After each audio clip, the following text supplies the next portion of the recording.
annual holiday. The minister says there was no spike reported in infections following that weekend.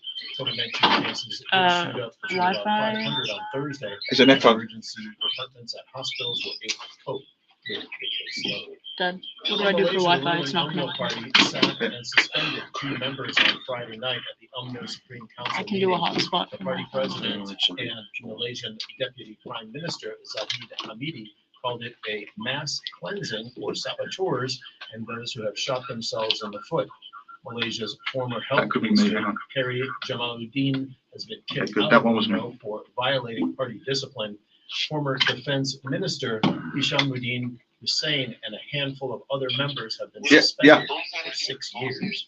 The United Nations Human Rights Chief says that the situation in Myanmar is catastrophic nearly 2 years after the military coup. Aung San Suu Kyi's elected civilian government was toppled on February the 1st, 2021. The UN's rapporteur says that by nearly every feasible measure and in every area of human rights, the country has profoundly regressed. The UN says at least 2,800 people have died at the hands of the military and its allies since the coup. Over 16,000 others have been jailed. And for the first time, the world invested as much money in replacing fossil fuels as it spent on producing No, just do a oil, hotspot. gas, and coal. And then we can solve it later. We don't. Yeah, we don't actually transition need Steve for until 9:30, right? That's roughly equal to the amount invested in fossil fuel production. The Bloomberg study estimates annual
points. Across the broader market, winners outnumbered losers 335 to 222 after 1.6 billion securities worth 1.4 billion Sing dollars were traded. Apple DC REIT topped the STI performance table, climbing 3%. Meanwhile, Yangtze Shipbuilding was the worst STI performer on Friday, slipping 1.6%. And that's your finance wrap here on Money FM 89.3. I'm Chua Tianjie. Those were your financial updates from the Business Times. This is Money FM 89.3, Singapore's most influential radio station. Saturday morning, only on Money FM 89.3. Good morning and welcome to Saturday mornings on Money FM 89.3. Glenn Van Zutphen and Neil Humphreys with you all the way up until noon today. And we're having some fun challenges in the studio today to start off our Year of the Rabbit with our Facebook feed. Hopefully those of you on the radio are hearing us just fine, streaming us. And we're working hard to get our Facebook Live audio back for all of you. Neil, good morning, my friend. It's been a morning, hasn't it? Hang on. Now it has. Go ahead. The earlier I come in, the less it seems to matter. I think, we could probably just come in, 5 minutes after. I know. Fine. But anyway. Big shout out to Dan, the man, the producer, who we woke up again this morning. Poor Dan. We're having some cable issues. But we've done some tinkering, some tweaking. It's all Scotch tape and glue guns and everything else.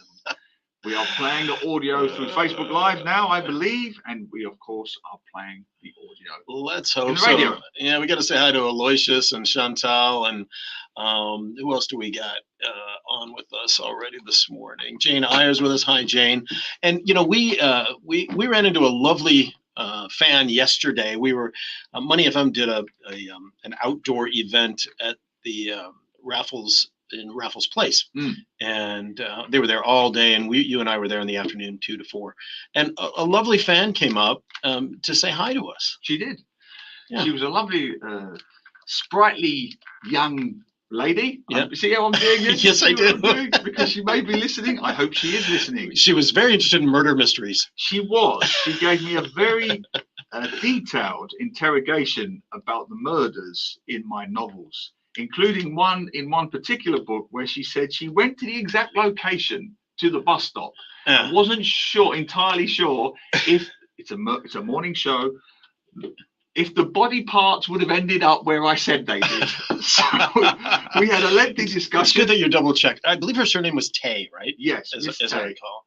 Hello, Miss Tay. I believe you are listening this morning. If you are, do please message us on Facebook Live.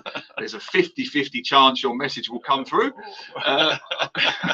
on Money FM 89.3. But thank you so much for your lovely words. Right. Yes. And Aloysius confirms, seems like the audio is fine on Facebook, which is great. Jane says, audio okay. Pin Shah's with us. Good morning, Pin. And Steve's with us, too. Oh, wait, Steve's right here in the studio. Oh, there we go. He can hear us no matter what. It doesn't take long for him to dominate the camera for our wonderful viewers. Of course, Steve will be with us in about 20 minutes time for our international news review. Lots to talk about in that segment today. How was your Lunar New Year? It was okay. I am a big fan. Well, two things.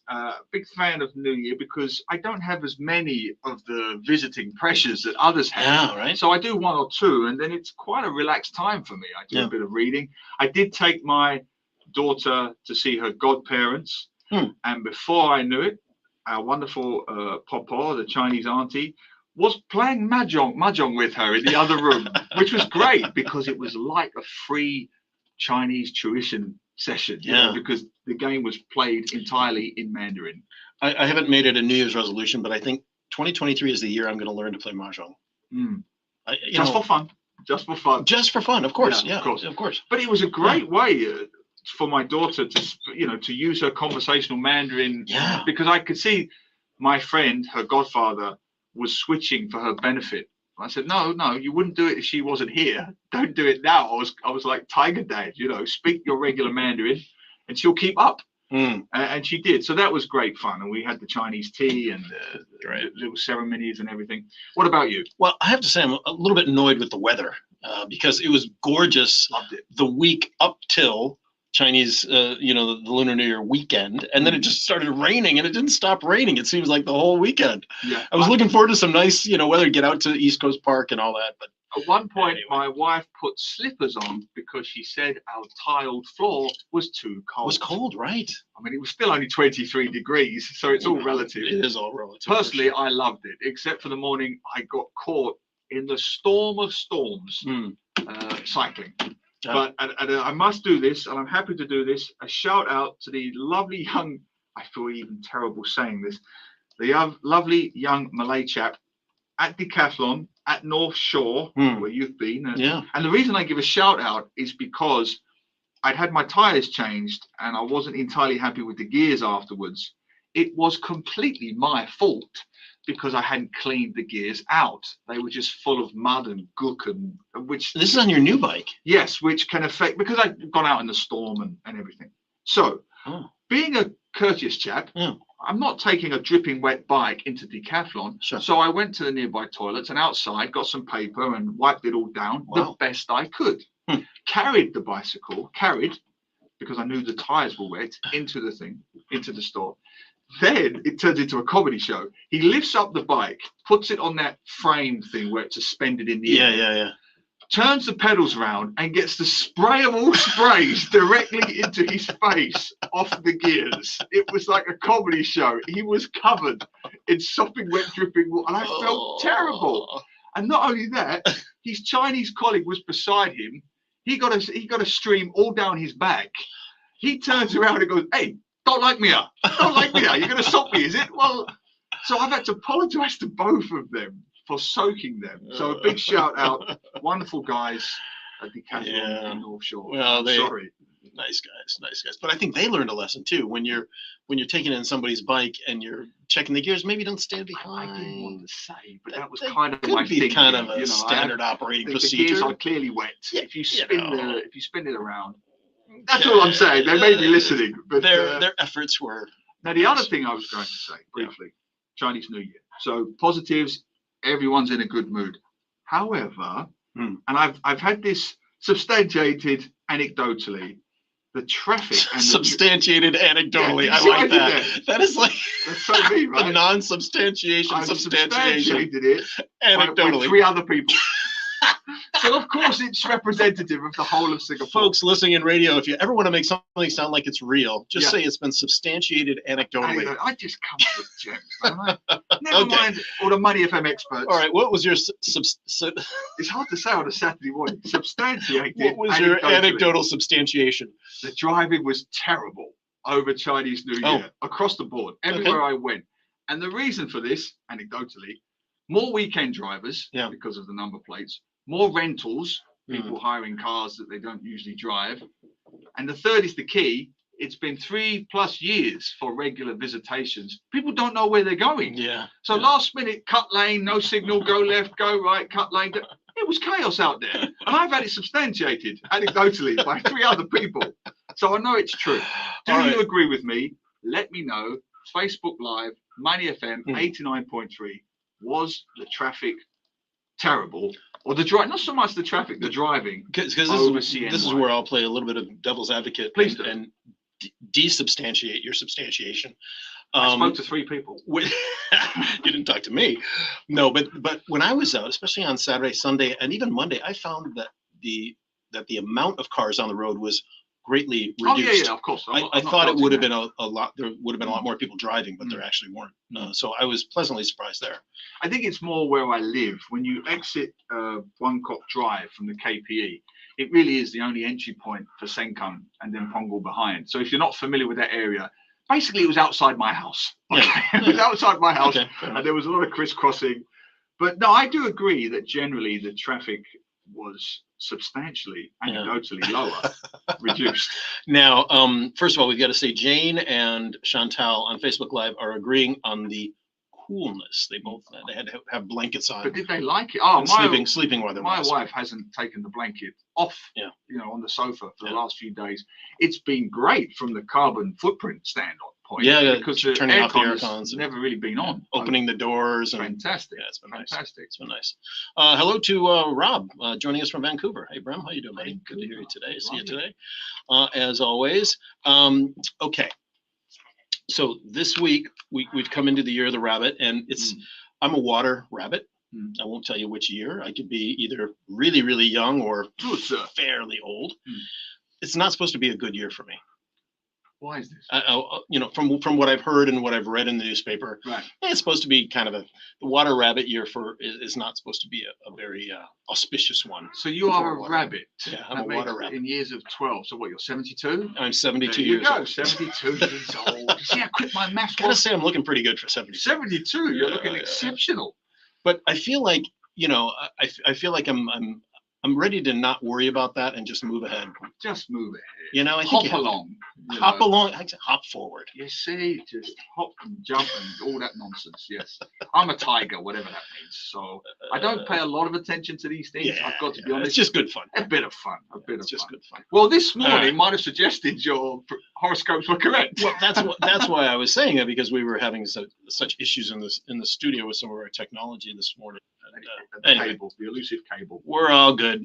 I think we're managing to. Rob has said, I'm guessing Glenn is 48 this year. Well, that's the great thing about these cameras, Rob. They're very, very small. Very, very small. Well, let me just add that Rob, I happen to know, is also a water rabbit, so he's probably 48 as well. Right, and I'm guessing the same vintage. Would this be true?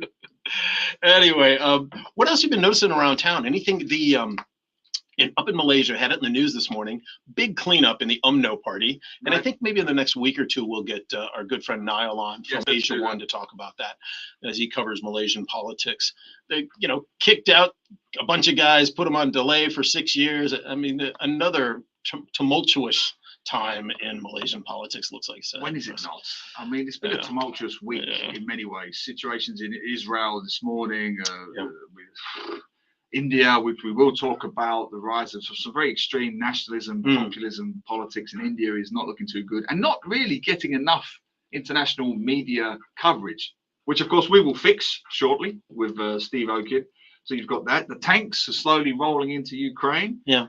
But especially, I think it's going to be like 3 more months before they all get there. 3 months. I read a quote from the New York Times. It could be years. That was the New York Times for the full deployment from the US side of things. Anyway, obviously it's different from Germany and the UK, but we can talk about that. Bringing it closer to home, a minor bone to pick with your good self, very, very minor. I sent you a story that I'm sure every Singaporean listener has read. Sungai Buloh. Yeah. Now this was an extraordinary story. I had nothing to do with that, by the way. Heavy storms at Sungai Buloh, one of my favorite places. Monday, wasn't it? Yeah, over the holiday. Yeah. Ankle deep water across the reserve. Now I've been there when it's flooded, and it's like you're in the ocean. Yes, because the water levels rise above the boardwalks, and it was the spring tide, so it was high anyway. Yeah. So ankle deep water at Sungai Buloh. A father and his 2-year-old daughter didn't see there was a gap in the boardwalk, what looked like a meter by meter hole, like a manhole cover sized hole, straight through into the raging waters beneath. Yeah. He held on with one hand, and with the other hand managed to hoist up his daughter, past the door to give her to safety. And he had to really scratch and scrape and pull his way out. Now, it was amazing. I mean, it was like, who would think that the water would actually remove the boards from that pedestrian bridge, currents are strong, and also infested is too strong a word, but there are crocodiles in that water. I mean, I've seen 4 at one time. So there's around half a dozen, maybe more, crocodiles in that water. But when I sent you the story, you replied, "It's shocking," but it made me laugh. Well, it didn't make me laugh. What made me laugh was not the story itself, because it was super, super important. And apparently the gentleman was trained as a lifeguard. What I thought was interesting, I'll put that in quotes, was the infographic that they had for it. That's what it was. But the story itself, no. I mean, look, when you think about people walking through floodwaters, and this happens around the planet, right? Whenever there's a flood, you often see people with a walking stick in front of them, right? Yeah. which you should, because you never know where there's going to be a drain or something. And fortunately, the father and the daughter are perfectly safe and healthy now. Absolutely. NParks has been all over, fixing it. It's Been all that sort of stuff. So we're so happy that had a good ending, because, well, you can't mess with floodwaters anywhere. All I would say, and this is a very important point, you and I both deal in communication. Emotional intelligence plays a big part in that.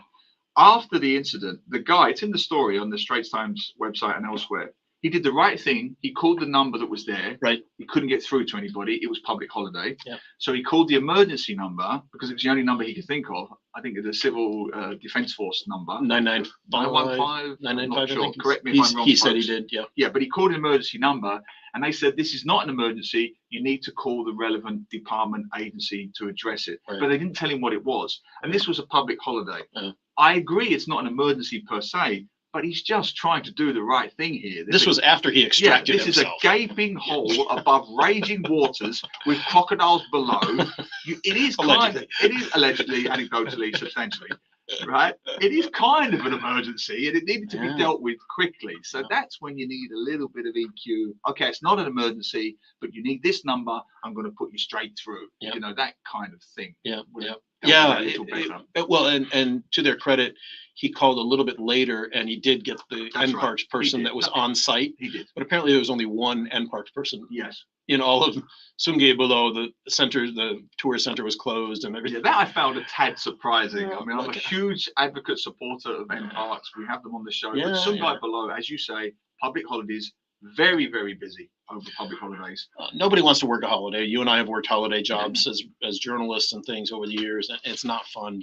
And they do rely on a lot of fantastic volunteers. Must make that clear. But it would have been nice to have more people. But it was a real Hollywood story, wasn't it? I mean, seriously, you're hanging above raging crocodile infested waters. This is Crocodile Dundee stuff. And it seems like the father was actually quite fit. He had like I said, trained as a lifeguard, so he knew the water and all that. But shudder to think about somebody who was perhaps older, slightly infirm. That could have been a real tragedy. Fact that he reacted so quickly, his instincts kicked in.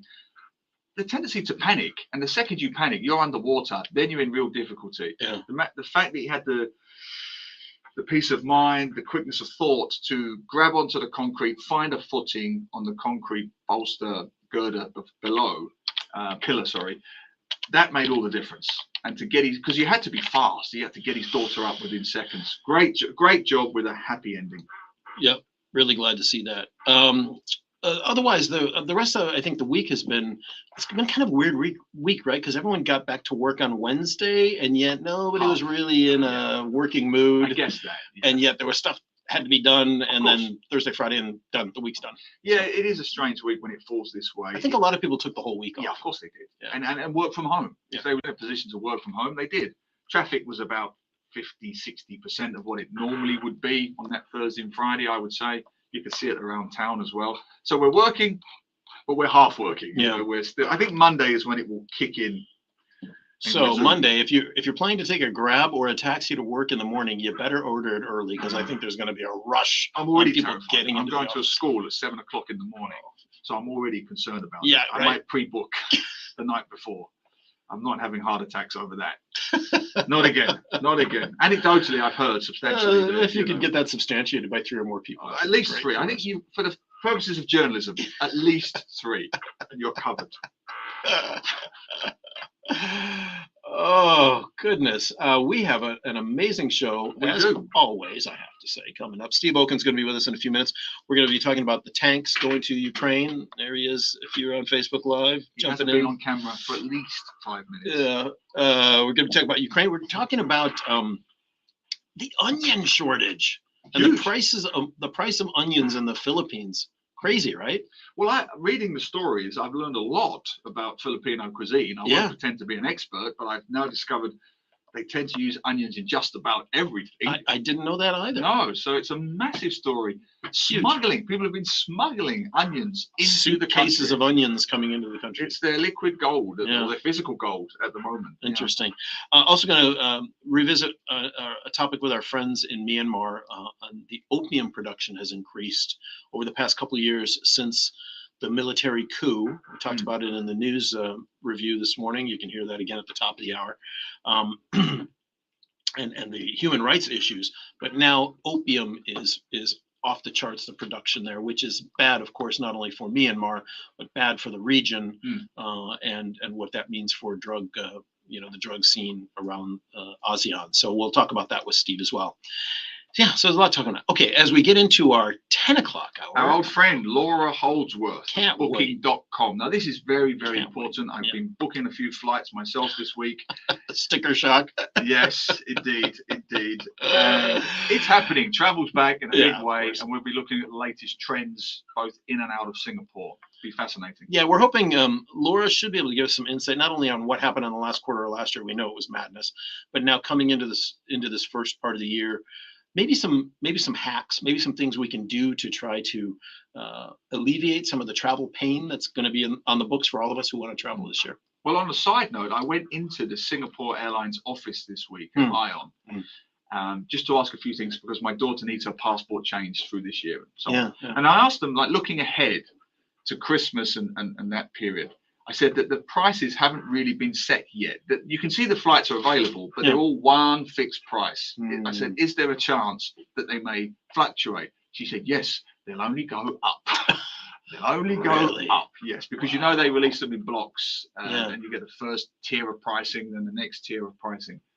You may get the odd special offer, but no, generally speaking, if you can get them now, get them now. That'll be interesting to ask Laura about special offers and if they're actually happening or going to be happening, because maybe some places that are under traveled to.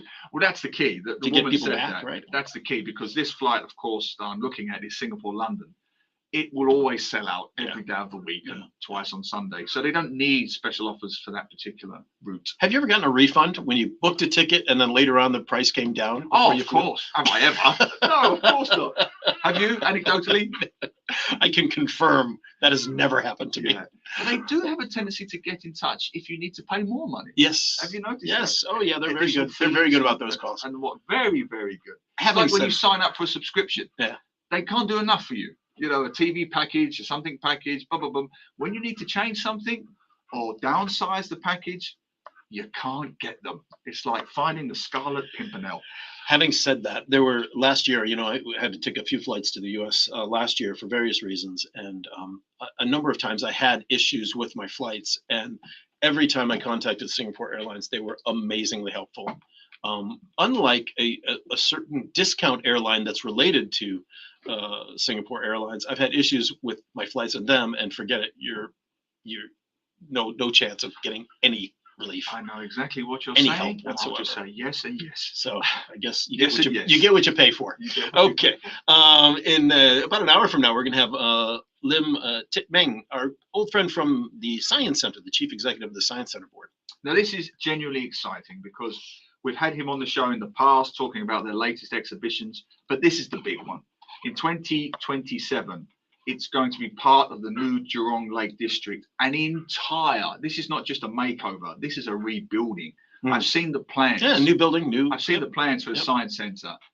And I have to say, finally, I'm trying to be diplomatic, but the Science Center was built of a time, of an era. Yeah. And if you look at the plans for the projected new buildings, that's the kind of Science Center Singapore should have in the 21st century. And he's going to talk all about it, what it's going to look like, what will be included, how it'll benefit Singaporeans. It looks genuinely fantastic.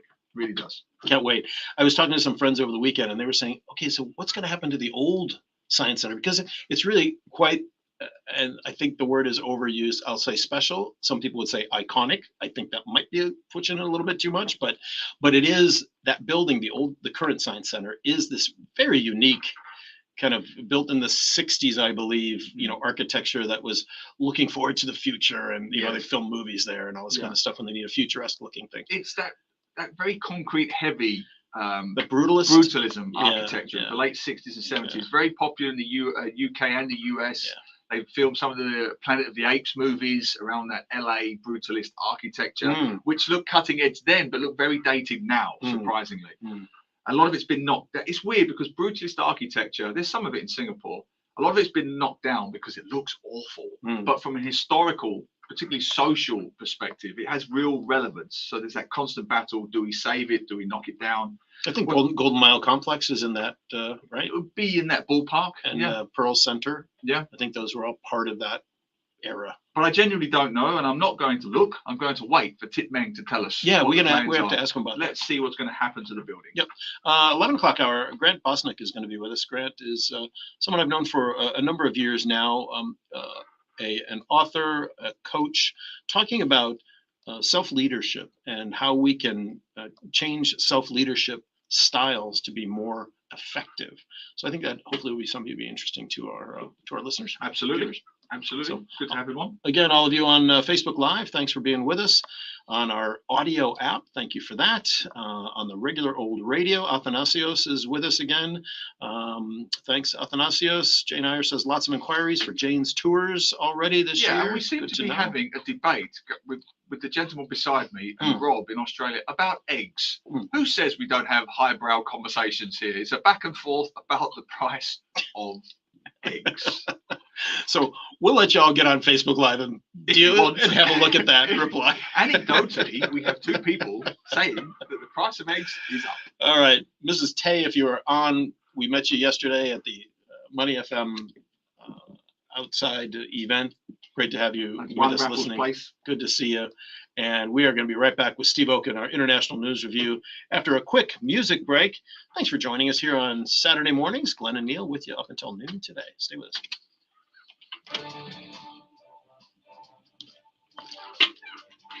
Okay. Yeah.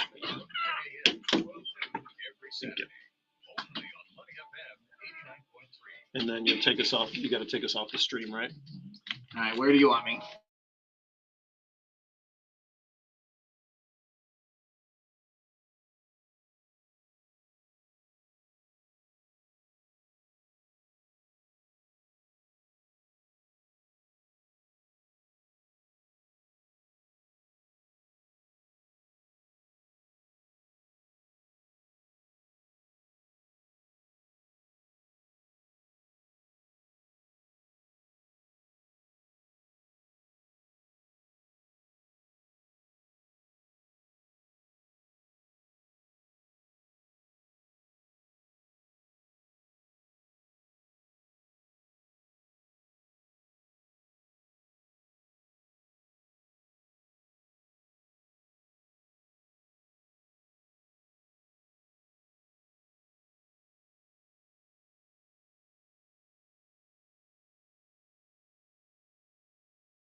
News Review with Steve Oken, Senior Advisor at McClarty and Associates.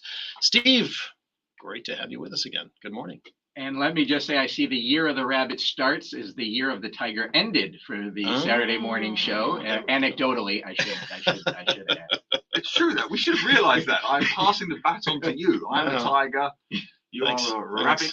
What do I say? Thanks for nothing, or Thanks for nothing. Thanks for nothing. Thanks for nothing. Anyway, okay, cool. Steve, we got to get going here. We got lots to talk about, and let's go ahead and start off with what has been probably, I would say, if not the biggest, one of the biggest stories of not only a week, but in recent decades, militarily, the U.S. and Germany saying that they will send tanks to Ukraine to fight the Russians. This is a big story for a lot of reasons. And let's just say, like, all credit to President Zelensky. He has done a historic, heroic job. They have been asking, Ukraine has been asking for these tanks since day 7 of the war. We're just at about day 365 now. The West did not want to send them. That's right. But because of Zelensky, because of Ukraine, because of the Ukrainian army's performance, because of the Ukrainian people, the West has decided to do so. And it's not just Germany in the US. 12 countries have now committed to sending tanks to Ukraine. So this is a huge, huge change in the relationship. Now let's see what it means, though, on the battlefield, and let's see how Russia responds. I'm hearing for the first time the words being used. This is now a Western war. First time. That's a very emotive term. It's now a Western war against Russia over the independence of the Ukraine. There's a lot of ambivalence there. Do you think that's slightly hyperbole? Are we in a Western war now with Ukraine? Well, it's not a Western war against Russia. It's Russia's invasion. It's the war crimes that Putin and the Russian military and the Russian mercenaries have been committing against Ukraine and the Ukrainian people. And so, as much as you want to give credit to Zelensky for doing an amazing job, you also have to give blame to Putin, because this is not a special military operation, as he's been calling it. And now he left no choice but for the West to respond. The other thing that's changed as well is the calculus that this will not lead to a nuclear war. That was one of the fears of why the West, Germany, the US, France, Canada, Poland, didn't want to give weapons such as these to Ukraine, because they were feared it could escalate to a nuclear war. It now seems that fear is either gone or greatly diminished, and that there's the need to protect the Ukrainian people from what Putin and the Russians have been doing. So you can't blame this on the West. It's not a Western war. The blame fully belongs with Russia and its leaders. Now, a couple of things come up. First of all, this puts Germany in a new position since World War II, so. Which is one that really was the crux of them not wanting to deliver these Leopard tanks, which was, for the first time since World War II, it puts Germany in the position of arming and contributing to a war in Europe, which was, for all obvious reasons, very much against what they wanted to do historically since World War II.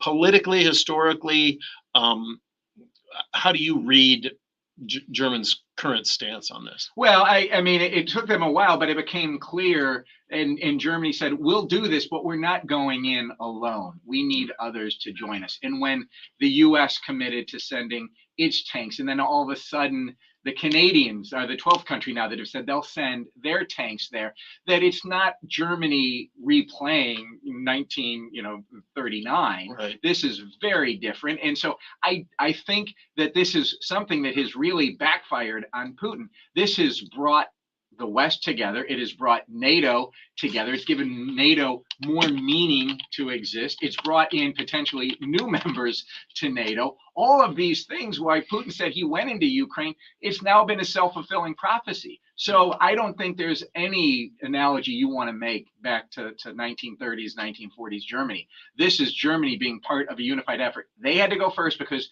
their tanks are the ones that are going to hit the ground fastest and are going to be easiest to use and are going to make the biggest difference to prevent Russia from doing a new surge into Ukraine. Where does Biden fit into this? Because I saw an interview with President Zelensky this week, and he's stating the obvious, but he says this only ends when Putin is gone. You can read into that however you like, stating the obvious. And that partially depends on the US, doesn't it? Because Zelensky has already stated he has an intention of recapturing Crimea. So this doesn't end yet. Even if they push the troops out of what we consider Ukraine now, he wants to keep going into Crimea. And that's going to require long-term backing from President Biden. His role is critical in this. What do you see? How do you see this playing out? Well, it's not just President Biden, but you need the entire United States leadership, and that's the Congress. And now that you have a split Congress where you have a Democrats in control of the Senate who are completely supportive of President Biden and his backing of President Zelensky, but you have the MAGA Republicans who are now very influential in a Republican-controlled House who are isolationist. And so I worry more about what's going to happen with the Republican-controlled House than what is President Biden going to be able to do. So it is critical that the United States support, while it has this bipartisan support in the U.S., to do as much as it can for Ukraine. Send the Abrams tanks. It's going to take, months and months for the U.S. to get those tanks there. But the fact that the U.S. is doing it gives Germany cover to do it, gives everybody else cover to do it. So far, President Biden has been critical and will remain critical in this, alliance lining up against Russian aggression and Russia's violation of international law. A coalition of the willing, as the Bush II administration so fondly used to say. Okay, let's move on. Modi, the Prime Minister Narendra Modi of India, has blocked a BBC documentary that's examining the Prime Minister's role during a 2002 anti-Muslim riot in Gujarat state, stepping in very heavy-handedly, not wanting to see the media portray him in a bad light, Steve. Yeah, this is what we call in the U.S. the Streisand effect. And this came about because... He's going to sing too? No, this came about because the state of California had mapped out visually the coastline. And happened that Barbara Streisand's house was visible in one of these pictures. So what she did was she sued the state of California. No one even knew about this until she brought the suit. And instead of having a few people look at her house, she now has millions of people looking at her house. You now have the Streisand effect. Maybe we can call it the Modi effect in going on in India, because you have this BBC documentary about what happened 20 years ago, I think it was, in Gujarat. And now we're all talking about it and we wouldn't be otherwise. And so this is the heavy hand of the Indian government led by Prime Minister Modi when it comes to press freedoms. They're very low ranking and they're getting lower ranking. And so now we're going to talk about this event that is decades old, and it's going to make President Modi seem dictatorial in a way and bring back everything that we talked about decades ago. Yeah. What do you think about the element here of media hypocrisy? Because Twitter and YouTube have seemingly complied with this. They know that India is a very digitally savvy population. There are 40 million Twitter users in India alone, making it the largest market, third largest market after Japan and the US. How should the media companies play this? Well, we have to differentiate YouTube and Twitter, because YouTube was asked to take it down by the BBC for copyright infringement. Right. So put YouTube to the side. This is a Twitter issue. Yep. Where Twitter was ordered by the Indian government to take down any tweets in India that has a link to the BBC documentary. Twitter complies. And now it shows the hypocrisy of Elon Musk, of course, because Elon Musk says, I'm an absolutist when it comes to Twitter, when it comes to free speech. Well, he's not when it comes to what the laws of other countries are. Right. And if he has to comply, he's going to do so. And so he's not an absolutist when it comes to free speech. So it comes out to his hypocrisy comes screaming through. And when Elon Musk was asked about it, he said, well, I don't know anything about that. I can't expect to know about this while I'm running Tesla and SpaceX at the same time. That's such a cheap out, isn't it? He's just such a cheap out. So I think this is going to make Twitter look worse. It's going to make Tesla look worse because that is so aligned with Elon Musk. Look, this is a difficulty for social media companies. Do you comply with laws when you are there? What's interesting, though, is that WhatsApp, they continue to allow, of course, this link to be shared among students. Everybody's watching this video in India who wants to see it. They just can't watch it publicly because that's where people shut down universities, shut down the internet, shut down electricity to keep groups from watching it, which is making this a bigger deal than it should be otherwise. It's a good example, though, that this issue needs to be brought back into the spotlight. I mean, we're going to talk about Myanmar in a second, but the rise of populist Indian nationalism and rising anti-Muslim sentiment, that's been bubbling away for some time now, but yet this issue, at the very least, brings it back into the spotlight. Well, I mean, this has happened, again, it happened 20 plus years ago. I think it happened in 2002. What's interesting in the documentary for the first time says that there was a secret British diplomatic investigation that concluded that Modi was directly responsible for the climate of impunity, not for allowing the situation to exist so that these riots could happen and 1,000+ people, all Muslims, died as a result. Modi was denied visas to the US, the UK, the EU in the immediate aftermath. When he becomes the leader of India, of course, those, he's allowed to go to those countries, and he has gone to those countries. And so it becomes very difficult where you have a democracy in India, elect somebody, you have to deal with that person. So are you going to say the US shouldn't allow him in anymore? The UK, the EU shouldn't allow him in anymore? If you're a media company, you have to do business there. They have the laws there. Singapore has laws that the companies comply with here that Twitter doesn't and Facebook don't have to comply with elsewhere. So it is, I don't know what the solution is. I do think that this was politically misplayed by Modi. It's going to bring a worse look to them. It's going to make a worse look to Twitter. But would there be any difference as to what can be done? In addition to Modi buying oil from the Russians at cut rate prices when everyone else is trying not to. Okay, we'll move on from that. Myanmar. Once again in the news in a bad way, sadly. 2 years on since the military coup there and the arrest of Aung San Suu Kyi and the democratically elected government.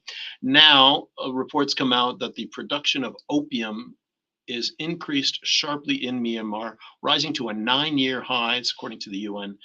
Almost 795 metric tons of opium produced in 2022, double the production of 2021.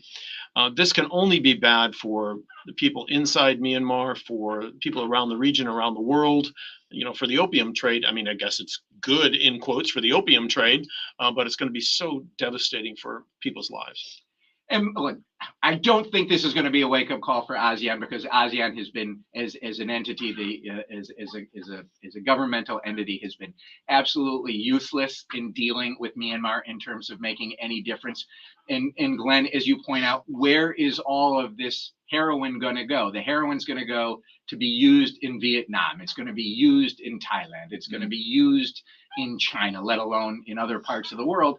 So now, because the governments here have been incapable, unwilling to insert themselves and stop the atrocities that are happening in Myanmar, it's now going to come back and hurt them in their countries. Does this mean that they're going to make any difference? I doubt it. But what's happening in Myanmar, right? You had COVID, you've got all the sanctions that are going on, you've got the economy being destroyed by the junta so that you don't have any businesses. So what are these poor people going to do? They can't get jobs in factories anymore. They can't get jobs with foreign companies. So they're going back to the poppy fields and they're cultivating the poppy there. And they're not getting the money. It's about the only money they can make, but the money's all going to the drug lords. And the damage is being done in countries outside of Myanmar, and yet countries still refuse to do what they need to do to get the junta out. And so it's just trouble upon trouble upon trouble, and now the damage is spreading beyond Myanmar. But what can we do here, Steve? We've talked many times on this show about this issue and this ASEAN acceptance that they do not interfere in domestic politics in the region. I'm looking at figures here. The military junta killed 165 children last year, their own children. So the global emphasis continues to be on Ukraine. This is an internal war. This is an internal conflict. They are literally killing their own people. Now you've got the poorest selling heroin. You've got children dying. Same question as Ukraine. Where does this end and how does it end? Well, it only ends when the governments in the region, Singapore Thailand, Malaysia, Vietnam, Indonesia come together and get me. They're the ones who can put the most pressure on Myanmar. You're not going to see the U.S. and the EU come in like they did in Ukraine. I mean, maybe they should, but you're not going to see that happen. They won't. No way. And you're not going to see India and China do anything. Right. So it's going to, and the junta is going to do what it's going to do. So the pressure has to come from the neighbors. The pressure has to come from the people who have the investment in Myanmar. That investment's coming mostly from Southeast Asia. There's not a lot of U.S. investment, right, and EU investment. A little bit, but not nearly as much as there is coming from within ASEAN to Myanmar. They're the ones who are going to have to make a difference. Now, because the drug use is going to go up in countries like Vietnam and Thailand, and heroin addiction is going to get worse, and now people in other countries are going to die, not just in Myanmar. Will they do anything? I'm not holding my breath, because we haven't seen anything really concrete happen. We've got this 5-point plan that never been implemented. Well, let's look. You're in the business communities of Southeast Asia. Are you seeing any pushback? Are you seeing investment being pulled out of Myanmar in any way at all? Well, you're seeing some Western investment pulling out. You're seeing some compliance with sanctions.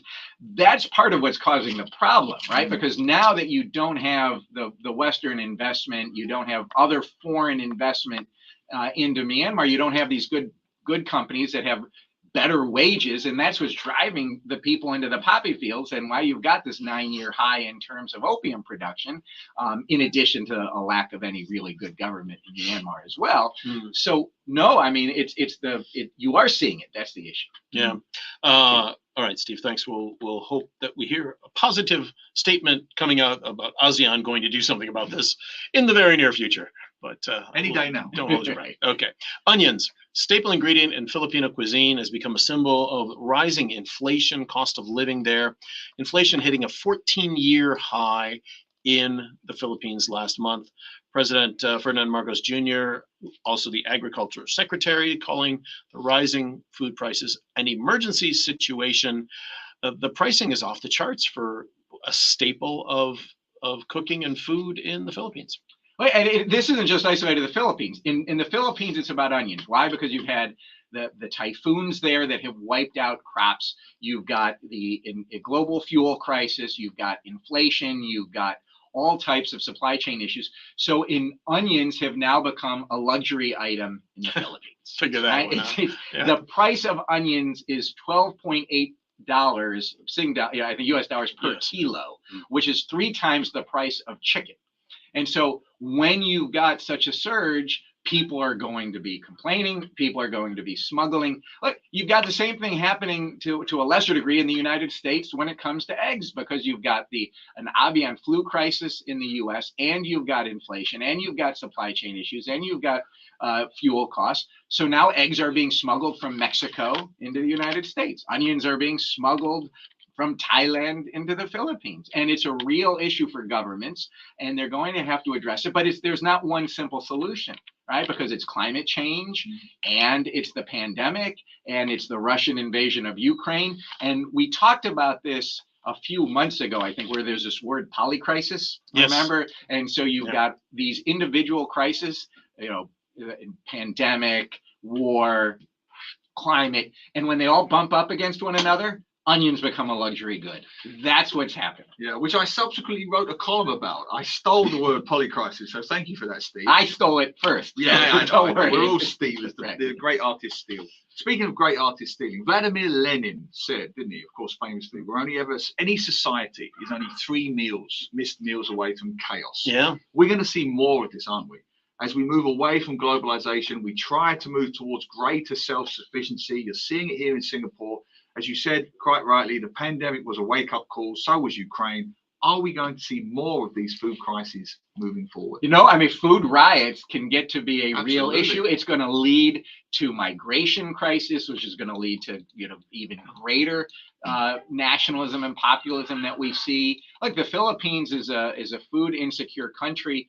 It can become more secure, but that is going to be an issue for that government. They're going to have to focus on it. Like the U.S. is focusing on electric vehicles and semiconductors. The Philippines is going to focus on onions. Singapore's focusing on chickens. That's, where the world is headed. Chicken in every pot, I think, was the famous election campaign slogan in 19 something early in the. And now it's 20th century. onions. In the And year now it's onions. 2023, it's onions in Yeah. a pot. That's where we are. Glenn, it was Huey Long in Long. Louisiana in the 1930s. There we go. I did that without Google, by the way. Good for you. All right, Steve. Thanks so much as always, and we'll come back and revisit as we can and will in future sessions. For now, that's it for our international news review. Thanks, Steve. Next week. All right.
live or on our audio app or on the good old fashioned 89.3 Money FM radio. Nothing good, nothing old-fashioned about it, my friend. It's still the vast majority of our listeners, and we love each and every one of you. And this rain is really hammering us today across. Is it hammering down? Because I just saw the cameras at the Woodlands Causeway, and you can barely see the traffic. The rain is so heavy. Yeah, there's a big thing. If you're at East Coast, that's about the only place, in sort of Marina Bay, it seems to be about the only place it's not really raining much. Maybe Upper Pierce Reservoir, but other than that, the east, the west, the north, it's all getting. Even over Sentosa, looks like there's some clouds. And I will say this: they probably won't be listening, but I put on Twitter a few days ago, Singapore, this weather is fantastic. And yes, the vast majority of people agree, but one person, there's always one, but he did say quite rightly, not if you're working outside. So of course, to anyone who does happen to be listening, you have our sympathies. Yes. Well, can't be helped. It is tough for those that you have to be outside. We're sorry about that. Look, we're used to rain here anyway, so we know that's always going to happen. Just to spin that, with or without the rain, the weather has been 23, 24 degrees for the best part of a week. That has to be a better temperature to work in outdoors, you would think, than 33, 34 degrees plus with no shade. Indeed. All right. Well, there we go. Hey, let's see what else is going on. We've got lots of our friends who are with us on Facebook Live. Yeah, lots of comments. Aloysius Lee says, seems the Russia-Ukraine war can last forever. Just hope it will be ended soon. This week, on that point, Aloysius, I watched the documentary on Netflix. David Letterman went to Ukraine and interviewed Zelensky. Zelensky Yeah. in a subway station that had to be 200 meters below ground. I actually thought, frankly, Letterman laid it on a bit too thick. I'm a big Letterman fan, but he was doing the whole, we're 200 meters below ground. And Zelensky was a bit, can we wrap it? I've got to try and stay alive here. Exactly. I got a country to run. This ain't no Hollywood game for me. I'm trying to stay alive. Yeah. But that said, Zelensky said very, very clearly, this only ends when Putin goes. Everything else is talky, whatever. It only ends. And the question was put to him, if Putin does go, does the war end? Does anyone else continue the war? He was categoric, no. This ends with Putin. So, what you will. And some have said that it doesn't necessarily end when he goes because there are other forces at play in the Russian military. The controlled media and the propaganda over there is having a tremendous positive impact. The support for the Ukraine taking back to the motherland narrative is very, very popular in Russia. Just this week, Djokovic's father, did you see that? Yes. Novak Djokovic's father wore a pro-Russia t-shirt and made pro-Russian slogans to the cameras. Where do you even start with that? I mean, everybody has a point of view, but man, that's a hard one. That's a hard one to justify. Isn't it just massive destruction when they find the mass graves and so on and so on in reclaimed areas of Ukraine? That is a very hard one to justify. Ukraine actually just went through a big kind of reshuffle and a bunch of what were being called corrupt or inappropriate officials were kicked out by Zelensky this week. Well, that's the less politically correct element in all this. That once we get hopefully past this, Ukraine wasn't the most corruption-free, crime-free, gangland-free place to begin with. Let's get this right. There was a Guy Ritchie movie that's just been released in Singapore this week with Jason Statham, and it was put on the shelf for a year. And the reason it was put on the shelf was because the crime lords in the movie are Ukrainian, and they thought it was insensitive. So they're just sneaking out into the cinema now. But the point is, Glenn, it has to have an air of authenticity. There are a number of crime lords from the Ukraine. Well, and the funny thing is this new Netflix show that's on right now, starring the president, the people of the nation, man of the people, man of the people. I'm sorry, I forgot the name of it. But anyway, it's a new it's the new. It's not new. It's an old sitcom from 2018, 2019 with President Zelensky as the star, and he is the one that actually roots out corruption in the country. It's exactly playing out right now, just the way it was in the servant of the people. Servant of the people. And he ran, didn't he, as a president on that agenda? He ran on a non-corruption agenda, as Don Pierce has just typed in Facebook Live. Yeah. So it's if you get a chance to watch that on Netflix, it's fascinating. First of all, it's really interesting to see him as a person in this role. And granted, it's a TV show, but you can see that there's elements of a genuine wanting to get rid of this corruption element, and the people there are tired of it. I'm sure they are. Very much so. I'm sure they are. And speaking of tired of it, must get to Jane Eyer's comment regarding Myanmar. ASEAN's non-intervention in Myanmar is shocking. It's like NATO doing nothing about Ukraine. Yes, I know NATO is for military defense and ASEAN isn't, but surely there's at least a moral imperative to do something. I mean, I think there's a moral imperative. I think there's not a physical one. I know this is a political hot potato. I know Southeast Asian nations all trade in some capacity with Myanmar. I get that, but it's on our own doorstep. It's literally up. What is it? An hour and a half, 2 hour flight away. If something happened in the UK, Spain and France and Germany would have to get involved, and so on. So I'm with Jane on that, but let's see what happens. Don't hold your breath, as Steve says. All right, let's move on. This past year, the travel year has been amazing, as we know. We have had revenge travel in levels that we have not seen in years, obviously due to COVID. It has made flights hard to get. It has made flights expensive. Oh, yes. It has made, just a whole host of challenges. The good news is people are finally getting out and traveling again. We're restarting tourism economies around the region. Let's get to an expert on this right now, our longtime friend, Laura Holdsworth, Managing Director, Asia Pacific at Booking.com. Laura, hi, how are you? Great to have you with us once again. Hello, good morning. Yeah, it's great to have you with us, and thanks. We're having a little bit of audio problem, but thanks for hanging with us. You sound great. Let's move right on. Take us through the last quarter or last half of last year, Laura. Give us an overview. Just how crazy was it from what you were seeing at Booking.com in terms of people wanting to get out, travel, make bookings, etc.?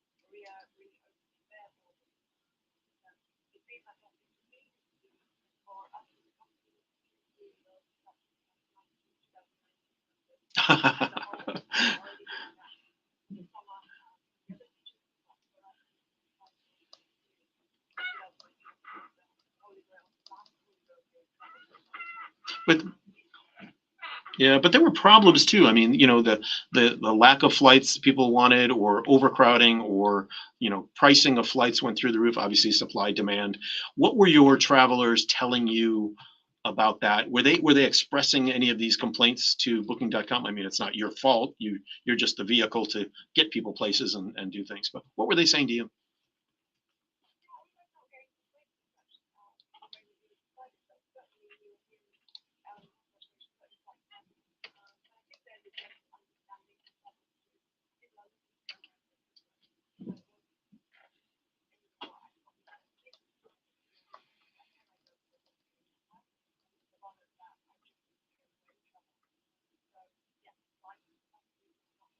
Yeah.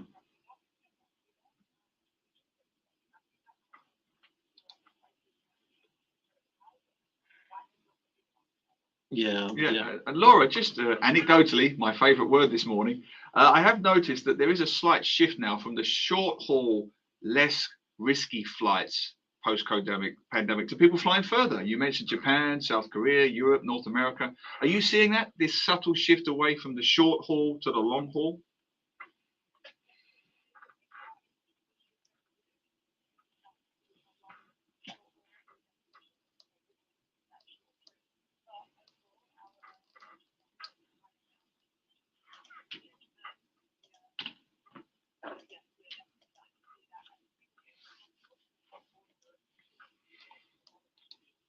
Hmm. We're talking with Laura Holdsworth, Managing Director, Asia Pacific at Booking.com. And you guys have a 2023 travel trends research report that you've put together. Give us the top line, interesting points on that.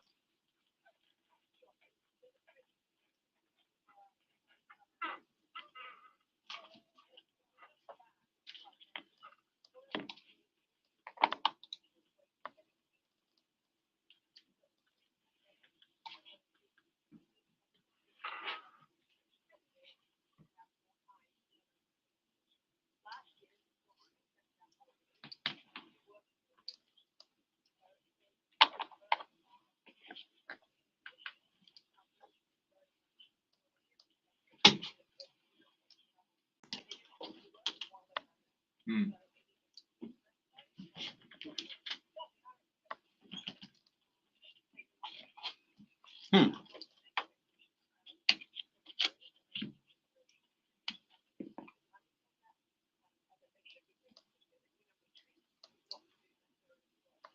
Oh, wouldn't that be nice, huh? Let's all take a holiday on the company dime.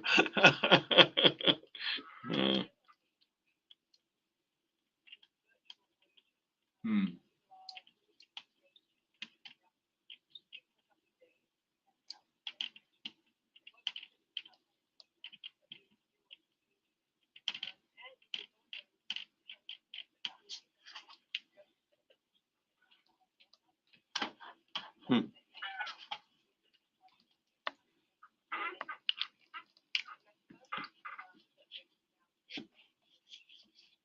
Yeah, I mean, very interesting. I can completely agree with that. Yeah, one other aspect of your findings that I found very relatable is this glamorizing the good old days, this harkening back to the nostalgic, simpler travels.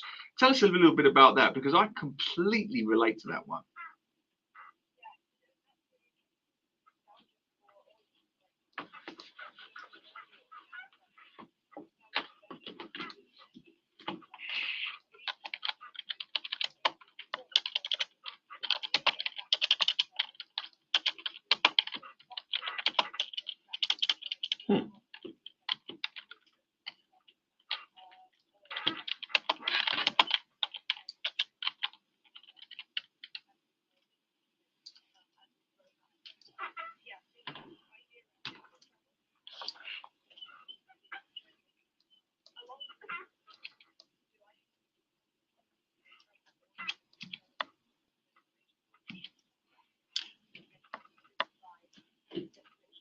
Hmm. Yeah. Sorry. Yeah, I Sorry completely. about that, Laura. Yeah, I was just going to jump in on that point. When you know, different modes of travel, different places and ways people can travel, like you said, the virtual travel, the bus travel, all those sorts of things.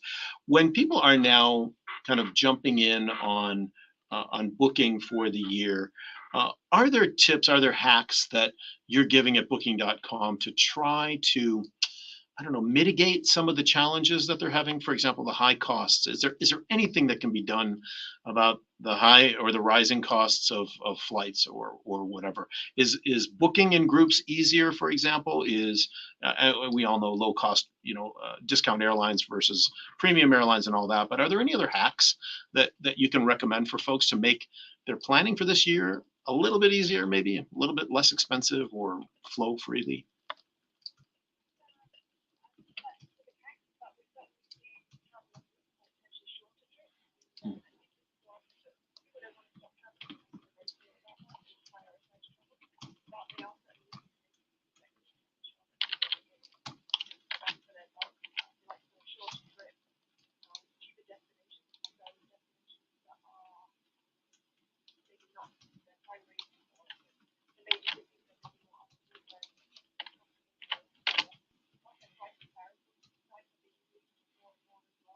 Yeah.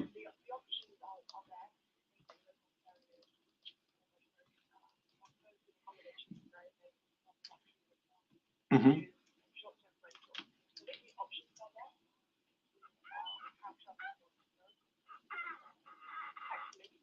Yeah, yeah. Unfortunately, right? We wish you could do that.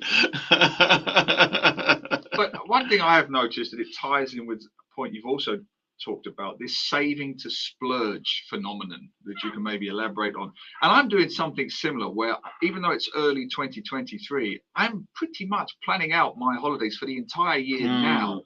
Because as I said earlier off air, that I spoke to Singapore Airlines this week, and they said, if you're in a position to book now, book now. It's only going to go up. So are you seeing that, this idea of booking early, setting up your plans, your flights, your hotels for the year as quickly as possible?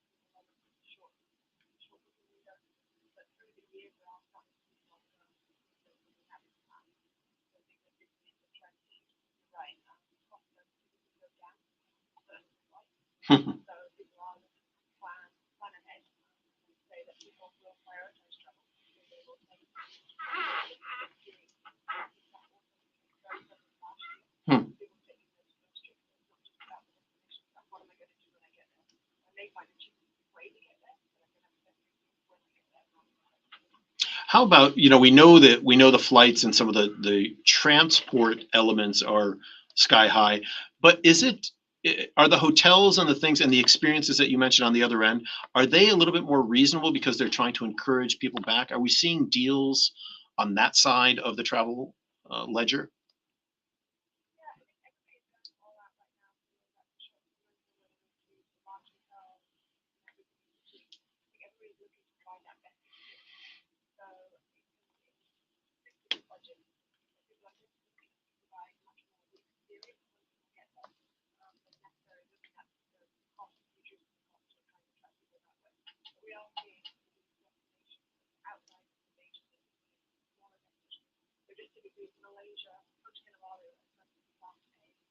Oh, is that right?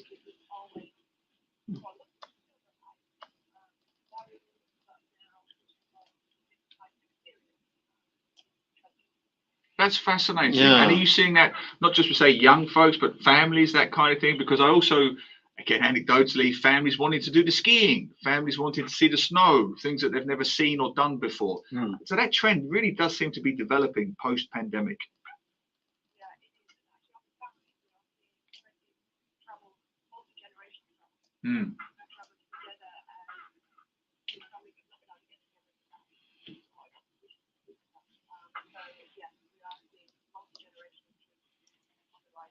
I'd love to get my mum on a ski slope. I'd pay the flight. No, not at all. I would pay the flight just to see it happen.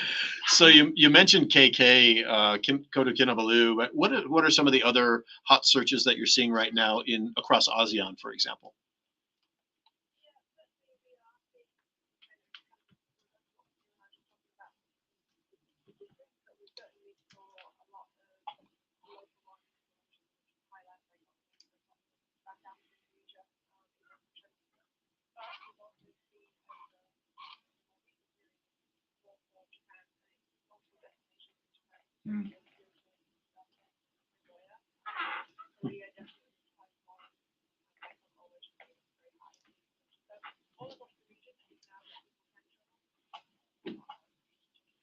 Yeah.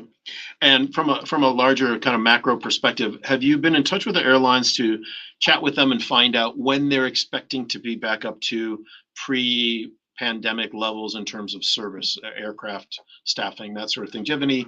I know it's not specifically your business, but do you have any insight into that? What they're saying?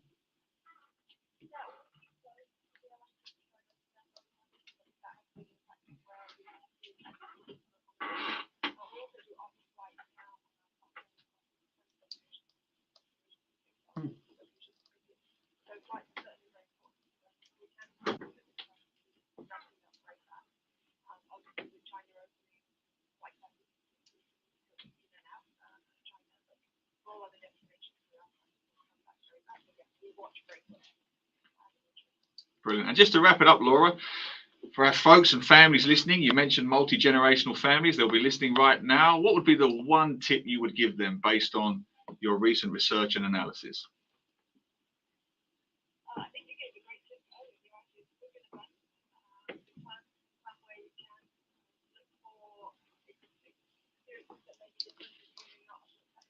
Hmm.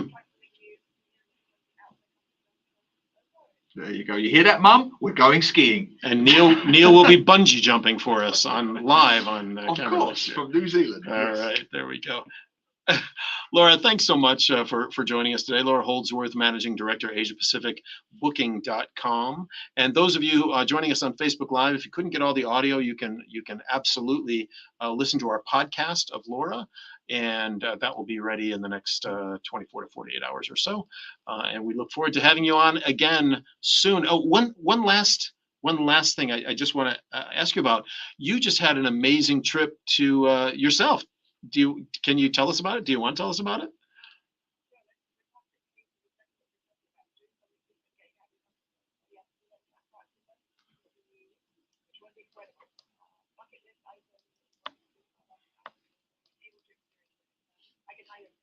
Wow. Awesome. Well, that's a big one, and I know there's a lot to unpack there. We won't do it now on the show, but definitely want to hear more about that in the future.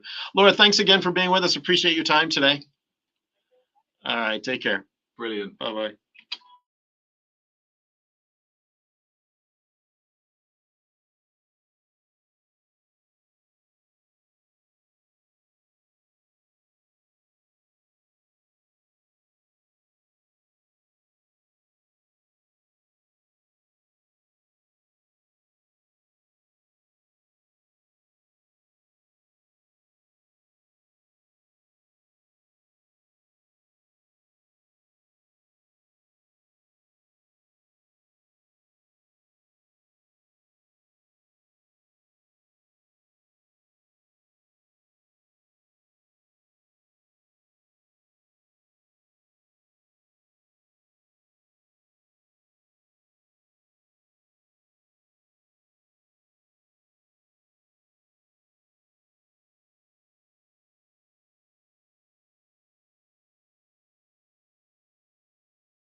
between Ungmore Kill Avenue 5 exit and the Bradall Road, the wrong Chuan exit. Roadworks all over the island, particularly around Adam Road towards Queensway and Balestier Road towards Shan Road. Oh wow, the causeways. I can barely see the cameras. It is raining so heavily in Twas at the moment. Drive very carefully at Twas Second Link. 18 minutes into JB, not much traffic, presumably because they can't see it in the rain. 21 minutes into Singapore. And at the Woodlands Causeway, about the same, 20 minutes plus on both sides of Woodlands. 42 minutes, sorry, corrected. 42 minutes into JB at Woodlands in heavy rain. So drive carefully, drive safely, and keep it right here on Money FM 89.3.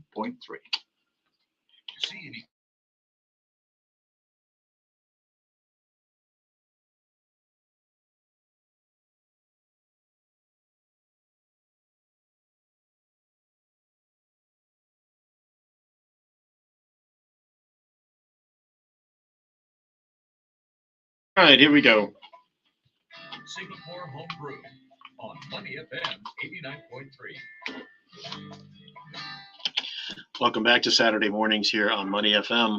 In our Singapore Homebrew segment today, we are going to go to the Singapore Science Center. Joining us is Lim Tit Meng, the Associate Professor and also Chief Executive of the Science Center Board. Tit Meng, great to have you in the studio. Welcome to the show. Thank you, Glenn, and thank you, Neil, for bringing me back here. And since today is the 7th day of the Lunar New Year, it's the birthday of all mankind. So I'd like to wish all our listeners happy Human Day. Wow. Thank you. Birthday for all mankind today. I think I qualify in that group. Just about. Could be debated, but I don't know. It could very much be debated. But thank you, Tit Meng. And Tit Meng, we have had you on so many times over the years, and unfortunately in recent years, it's all been virtual. And great to have you here. Give us, before we talk about the big topic at hand, the new Science Center that's coming up, talk to us about what's happening currently at the Science Center. How's it going, and how are the crowds been now that COVID regulations have been relaxed over the past 9 months or so? Well, we're pleased to say that the rain did help. When it rains, we get people coming in. Oh, so sure. The Chinese New Year crowd was great. Great. And we've been revamping ourselves. So when we opened, after the COVID rules have eased up a bit. We continue to put in new things. And for the Chinese New Year, our Tesla choir had been singing Chinese New Year song to all our visitors. Oh. It is something very unique. It's something new. We just had it reopened for the Chinese New Year season. So yes, the visitors have been great. Foreigners have been coming in also. Let's reiterate. It's the Tesla coil, not the Tesla car. No. The original. The original Tesla. But this is where we are now. Exactly, right? Marketing, because when Tit Meng came into the studio and said we've had the Tesla all set up I thought he had cars. Like he turned the place into good marketing, right? Into a showroom. Good marketing. But yes, the original, the OG Tesla. Yes, is in your Science Center. Oh, that's great. And so everyone's coming back. Great news. And you refreshed a lot of the exhibits, but late last year, you guys had the big announcement, right? Oh yes, it was long awaited. I would say even decade long. Yeah. News, and we are very excited that Minister for Education actually announced the making of the new Science Center, and for the first time, we could even show the visual of the design. So we are all extremely excited, elated. You just use whatever descriptive term to describe our feeling. Yeah. Okay, top line. New Science Center coming. Where's it going to be? It's going to be just in front of the Chinese Garden MRT station. Okay. Oh, perfect. So it is a gateway. It is a nexus from the station into the Jurong Lake Gardens, and beyond that's the Jurong Lake District. Awesome. Are they going to keep the pagodas in the Chinese Well, the garden? pagoda is going to be there, and it's going to be a very beautiful view from where you step into the new building. Is a requirement for us to have a thoroughfare, and the design is very clever. It frames the pagoda in the nice. middle. It's going to be show must go, must take photograph. Kind of place. Now, everybody wants to know, the second question is when's it going to open? I know we're putting the cart before the horse a little bit. If all goes well, we are targeting end of 2027 when the Science Center celebrate its 50th years of Nice. existence, because we were built in 1977, opened rather 1977. So 2027 is exactly 50 years of our history. Nice. Well, let's talk about 1977 briefly, of course. It was the year that Star Wars came out, and also, maybe coincidentally, your original building has that spaceship element to it. The current building. The current Yes, the building, current the building, existing yes. building, that's Yep. right. And many Singaporeans listening, including myself, has very nostalgic, warm memories of that building. Yep. So, question is, what's going to happen to it? Well, it will be conserved. Oh, fantastic. It is identified as a heritage building. The original one, as you said, is like a spaceship landed in the middle of nowhere. It's an award-winning design. Yeah, but no idea yet what it will become. No idea, but from my understanding, that place of the Jurong Lake will be transformed into some kind of lifestyle hub. Okay. So Okay. I do not know. I mean, there are all kinds of speculation, and some people even suggested that since there are no windows, it could be a very nice dance I was party thinking place. like a space age nightclub. Yes, it could be. It could be. Anything's possible. Right? Anything is possible, Anything and is I possible. think it's up to the community, the people in Yeah. Singapore, what you want to make the best use of this beloved icon. That's great. Okay, so we've gotten some of the basics out of the way. It's going to be in the Jurong Lake District. It's going to open in 2027 for the 50th anniversary. We know the current building will be conserved in some way, shape, or form. Okay, now we can exhale. Let's get into what are we going to see? What's the experience that you perceive will happen with the new space, with the new science center? The new science center is designed as a science center for all ages. And because of the land, the campus, it allows us to make it even a civic place. It's not just a science center per se, but a place where all people in Singapore and visitors will find it relatable, a place where you can spend 24/7. The galleries may be open in controlled timing, but the open part of the science center will be accessible 24/7. Wow. So it is for all ages. And the design has got very interesting interlocking bars. And it's iconic. We have got rooftop with rooftop eco gardens, with rooftop solar power panel and all that. So it's going to showcase modern science center with technology for green. And the garden is going to blend very nicely with the Jurong Lake Garden. So it is literally a science center in a garden and a garden in a science center. Yeah, well, I was going to talk about the design, and we'll post links up to it later. It's going to be designed by the Zaha Hadid architects, very famous architecture practice, of course. The designs that I've seen, Glenn, the futuristic designs are extraordinary. Yeah, I mean, it's very hard to articulate. Maybe you can help me with that. But I noticed the color schemes. Yes. Very naturalistic, the browns and that kind of thing. So it will fit in more organically with the forest around it, with the gardens around it. Is that part of the thinking? Yes, because in the design brief, we specifically said that the science center should have nature going in and nature and the science going out. And Zaha and Architects 61, they actually encapsulate that vision very well, and that's why they stood out as the winning entry. The moment we saw it, we love it. It is good. It is good. And we thought, wow, and it created a lot of opportunity for us to make the best of that campus. It created a lot of place-making opportunities, and that's why it's going to be community-owned, and it's not just a building you go in gated. It's going to be so porous. There are so many great examples. I'm familiar with one in San Francisco. Pier, I think it was a Pier Exploratorium. Yeah, the Exploratorium. We work very closely with them, and we're inspired by them. In fact, one main part, we call it the fundamental zone. As you go up the beautiful spiral staircase designed by Zaha, that you will come to a zone which we really want to aspire. We work very closely with the Exploratorium. Nice. You will feel like you're in Exploratorium, playing and exploring gadgets. Awesome. On fundamental science. Yeah. The other one is my hometown, Chicago, the Museum of Science and Industry, which is an amazing place. Neil will get to see it next summer when he goes to Chicago, I'm sure.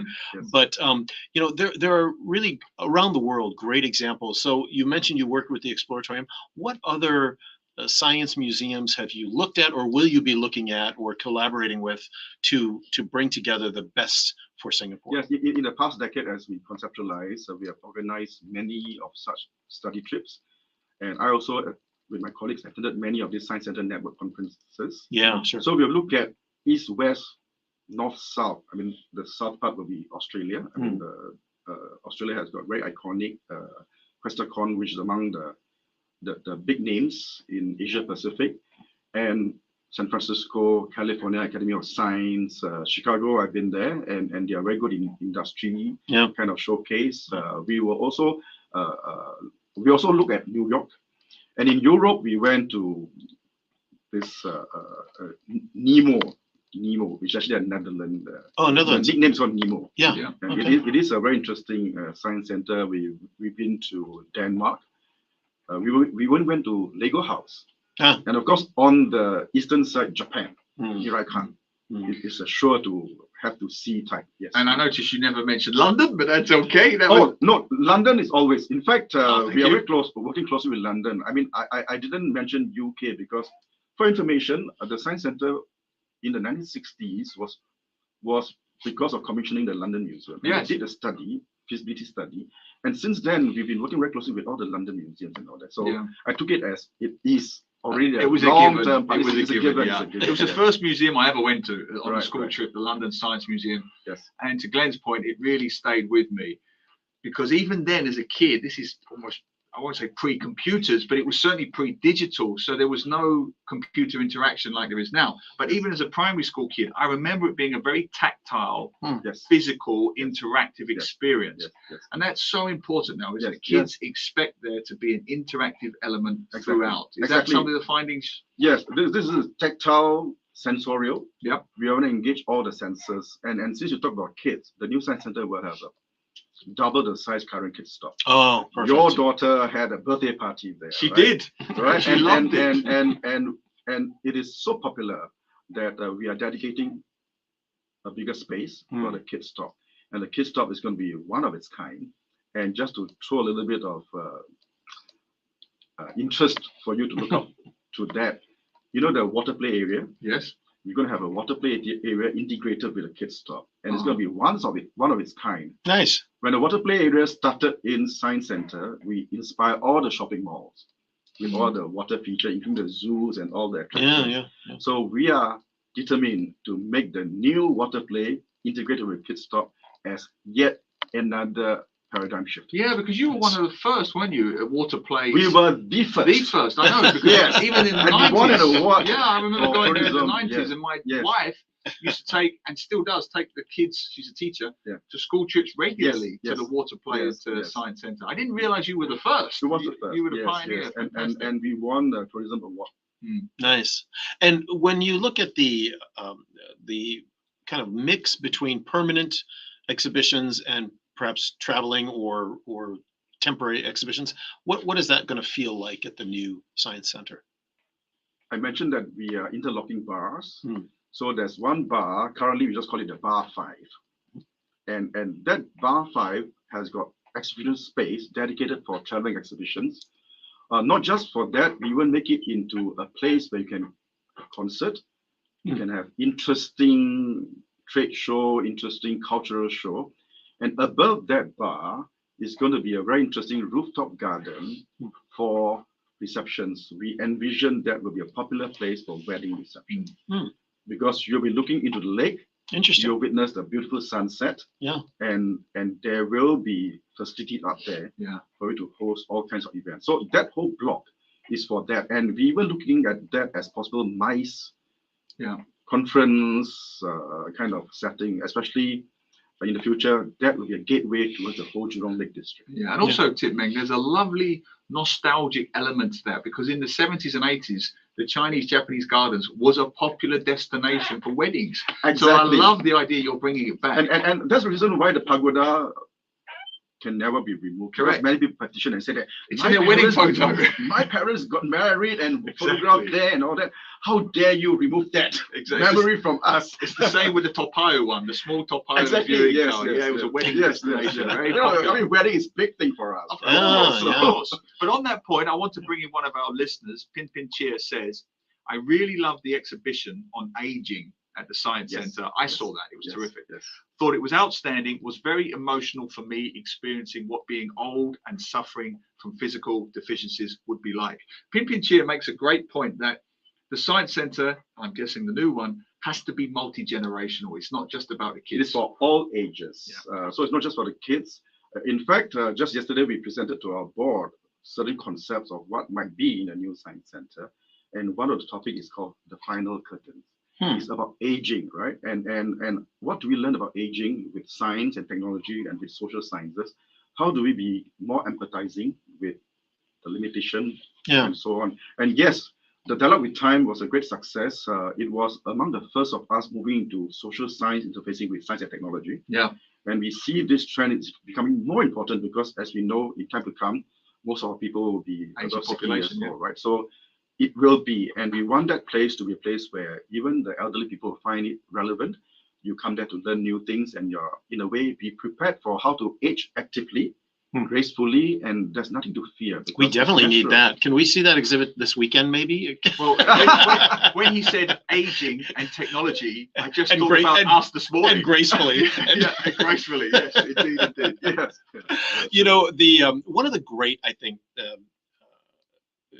interplays has over these last few years has been the Art Science Museum and the Science Center, and you've had quite different missions, but in the same sort of genre, if you will, right?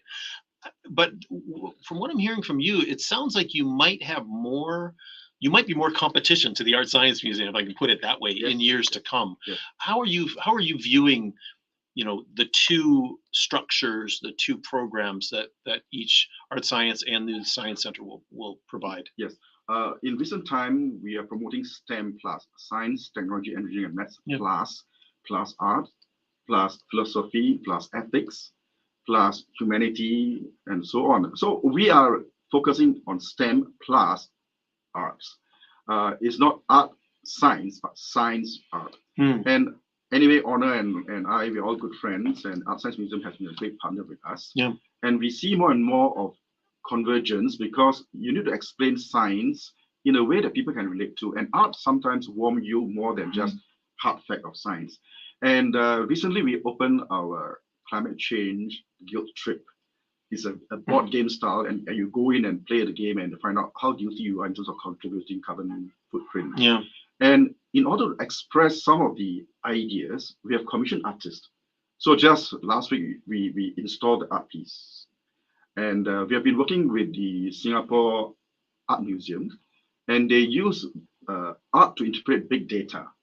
And from there, it really makes you understand and really appreciate all the numbers and figures. And we are moving to that kind of direction. It's not just art per se, but it's actually science and how to use art to enhance that science and technology. One serves the other. Yes. Or supports the other, I should say. Exactly. Fantastic. Yes. That's a wonderful idea. Well, we've got comments coming in. Oh, lots of comments. Yeah. Athanasios says the existing science center was designed by Raymond Wu. Yes. One of Singapore's pioneer modernist architects. Yes. And he hopes it's preserved, which, as you said, it will be. It will be. It is. Yes. Yep. Aloysia is saying, I love the Science Center. Always find something interesting to explore. Thank you. Yeah, Thank you. yeah. Thank you. All right, so what's coming up? I mean, 2027, still a few years away. 2023, what's happening in 2023? Okay, we have just opened, other than our climate change, our titans of electricity. That is the Tesla coil, musical Tesla coil, and it's a new show with new Tesla instruments.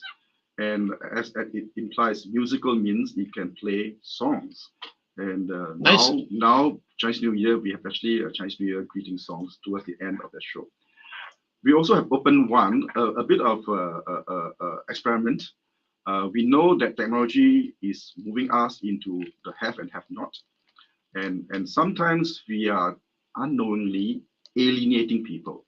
right? It's a bit of discrimination. Hmm. So we came up with this simple exhibit called Alienation. It is like a capsule of an MRT train. Oh, You step in there and you realize that it's not designed for human Huh. because we're in the alien nation. yeah. And it's designed in such a way that it's not thinking about my needs. It's all really and there's some kind of discrimination, which we then realize that sometimes when we have no empathy, we thought people will in a way be like us, Yeah. but they're not like us. Yeah. And we want to create that kind of dialogue. So Interesting. this is something Huh. new. Yeah. And we also And that's planning. temporary for now. It is for a year or two. Yeah. And I mean, it's something that we built. We had wanted to bring it out to travel to shopping malls and others to bring out the awareness. Hey, let's be more understanding and more embracing diversity, inclusivity, and all that. And meanwhile, we're also talking to the Bioethic Advisory Committee, and we are developing an exhibit on bioethics. It's about all the technology you can do, biomedical intervention and all that. We can, but should be. And how do we handle all those things? So it's going to be quite interesting.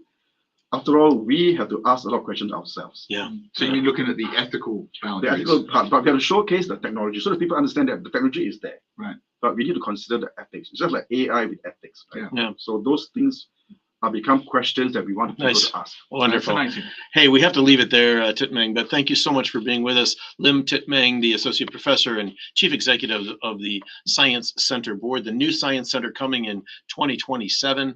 The old one's still around, though, and lots to go and see. Yes, it's going to be even more exciting because we're going to keep the interest Yeah. high, right?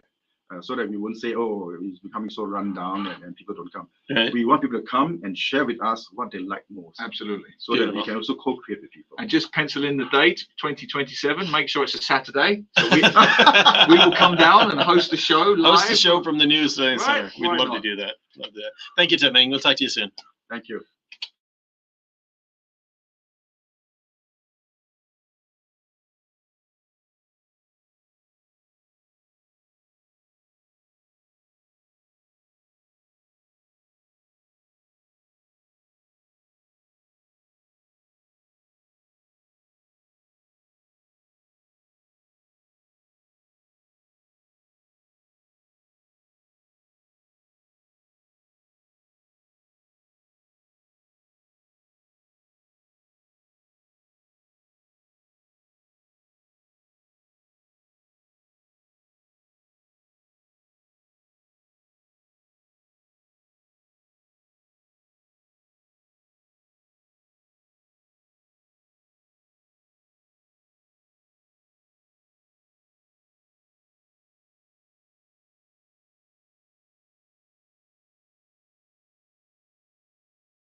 Money FM 89.3.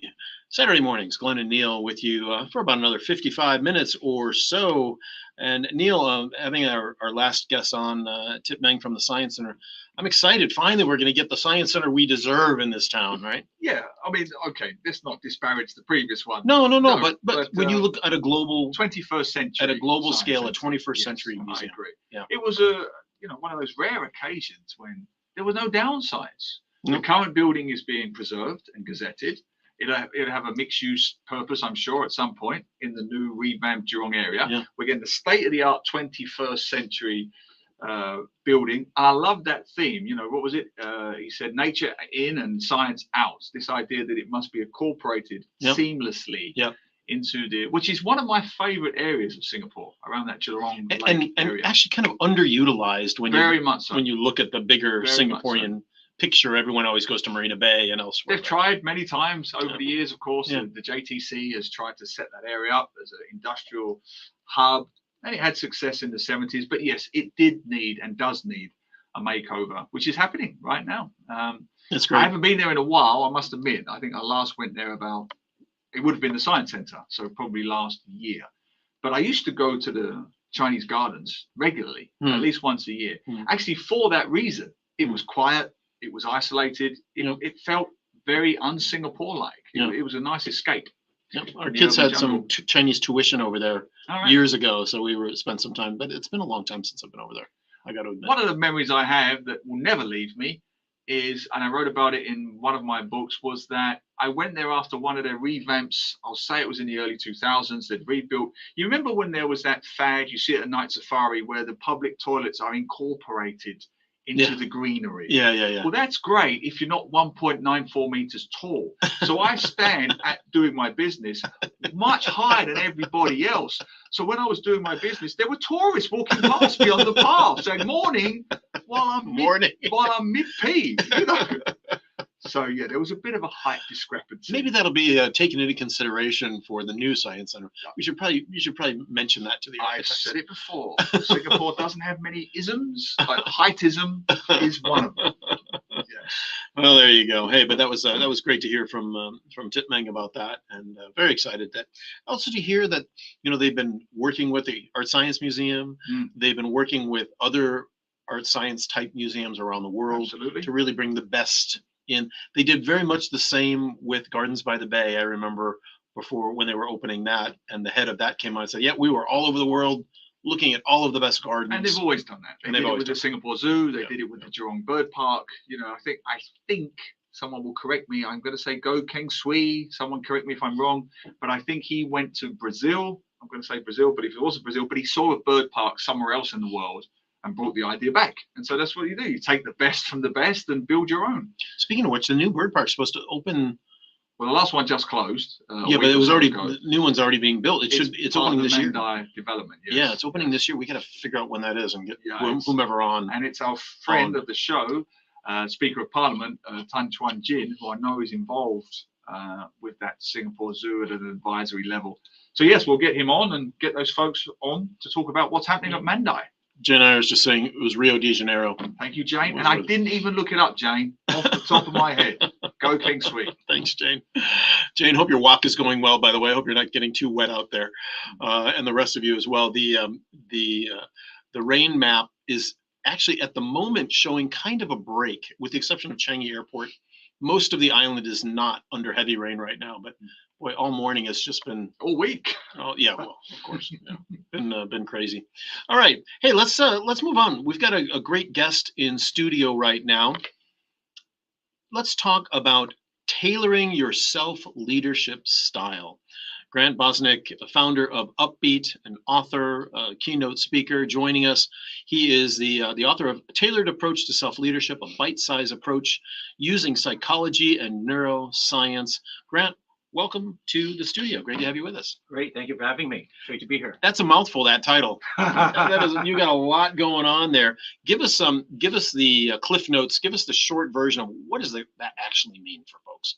What does it mean? I think that I was heavily influenced by the game book genre when I was a kid, which is when you have a choose your own choose your own story, choose your own adventure story. You know, there's a copyright on that, by the way, registered trademark for that name. Yeah. So it's a choose your own self-leadership adventure where you can read the book in any order that you want. There's an assessment up front that I've created for it, which will give you some tips and some strategies to develop your self-leadership. The assessment gives you an 18-page report that then maps onto the chapters of the book and gives you a recommended order to read the books in.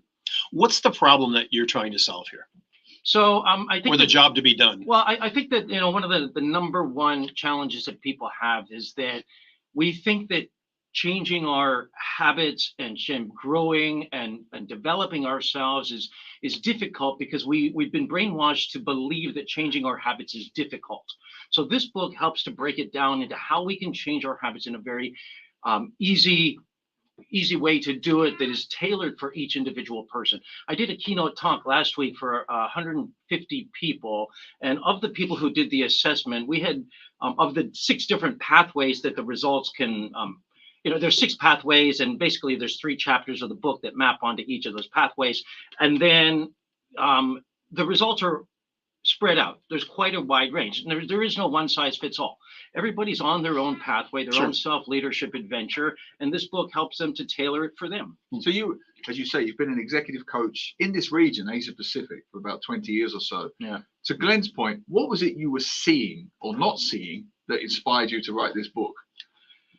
Well, so I spent most of those 20 years focused on team effectiveness and people leadership. So I work a lot with mid to senior level and executives, whether it's one-to-one executive coaching or as group sessions. And my clients were saying, Grant, can you create something for everybody? So I then thought, okay, what would be for everybody? If it's not people leadership, would be self-leadership. So I think that there's 3 concentric circles that I see, that self-leadership is in the center, then people leadership, then thought leadership. And so I see self-leadership as being the heart of all leadership. So that was what I wanted to create this book for, was to reach out to that starting point that we have to start with. You know, when you're in an airplane, they say, put your oxygen mask on before helping others to put theirs on. Now, if you go through a pandemic or go through any kind of change at all, and, you know, we go through change all the time, it's not once, it's all the time, you know, we have to take care of ourselves first in order to be credible to take care of others. And I think that this is not only for leaders, like people leaders or executives, to help them to be more leaders first, but it's for everybody across the organization. Now we can sell this book for every company, and then, you know, 2,000, 3,000 copies we can sell right across the company. Wouldn't that be great? Yeah, we did that for an offsite. We did it for an offsite in December. You know, we had 65 people come up to the offsite. They said, "Great, we want a copy for everybody." All right, we can do it. Now, when you look at the last 3 years, what specifically have leaders experienced that might lead them to realize, maybe an epiphanous moment, that they need to change in some way? Because for a lot of leaders, change is hard. You know, we are who we are as adults, 40, 50, 60-year-old adults who have been leading for years, decades. It's hard to make those major changes, but have the last few years prompted some big changes in people's thinking? Well, about leadership and who they are? Well, I mean, there's a lot of, you know, real economic events that have happened over the past few years. You know, the great not recession, the great resignation, you know, for example, the quiet quitting and all of this and that. You know, like, leaders do need to change in order to retain talent, first of all, here. The other thing I think that, you know, that especially with successful leaders, that they have been successful because of certain behavior that they have done, and that's led them into the positions that they are. They've also been successful in spite of certain behavior that may not be leading to the best results that they could get.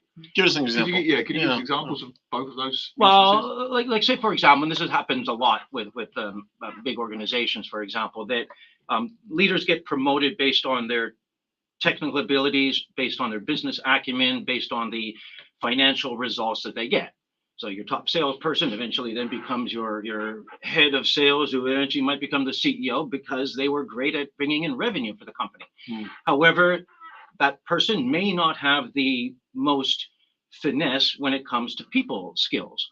They might be a little abrasive to some people. They might not really be listening or hearing what people are saying as much as they could. And this could lead to some people leaving the organization, or it could lead to people just not having good relationships. So, for example, they got to the top of the company because they had great ability to bring in revenue. However, in spite of that, they are not as finesse at having the people leadership. So how do you, someone like yourself, an executive coach, through your one-on-ones, through your sessions and through this book, how do you see or pick out these, I'll call them deficiencies, you might use another word, but how do you spot these things and fix them or address them? Well, I mean, as I said, a lot of my background's in psychology and neuroscience, which is why the subtitle of the book is A Bite-Sized Approach Using Psychology and Neuroscience. So I won't go in to help a company to increase their market share, because there's other consulting companies that they can hire to do that. So I focus on the behavior and the mindsets that people have. So I we'll go. So first of all, that's what I will help people, leaders, to focus on, and in organizations, the behavior that they've got, the helping people to meet the psychological needs. Now, I think some of the signs that we might spot then would be, I mean, when I'm having a chemistry call with someone who might be a potential coachee for me, for example, or if I'm listening to the HR describe some of the challenges that they're having in the organization here, I'm listening for the way that people might be communicating. That's one of the things that I'm looking for.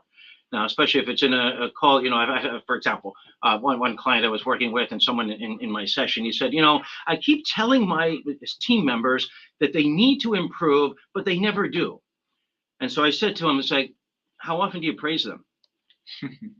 And he paused and he said, never. But do you think that might help? That sounds familiar in Singapore.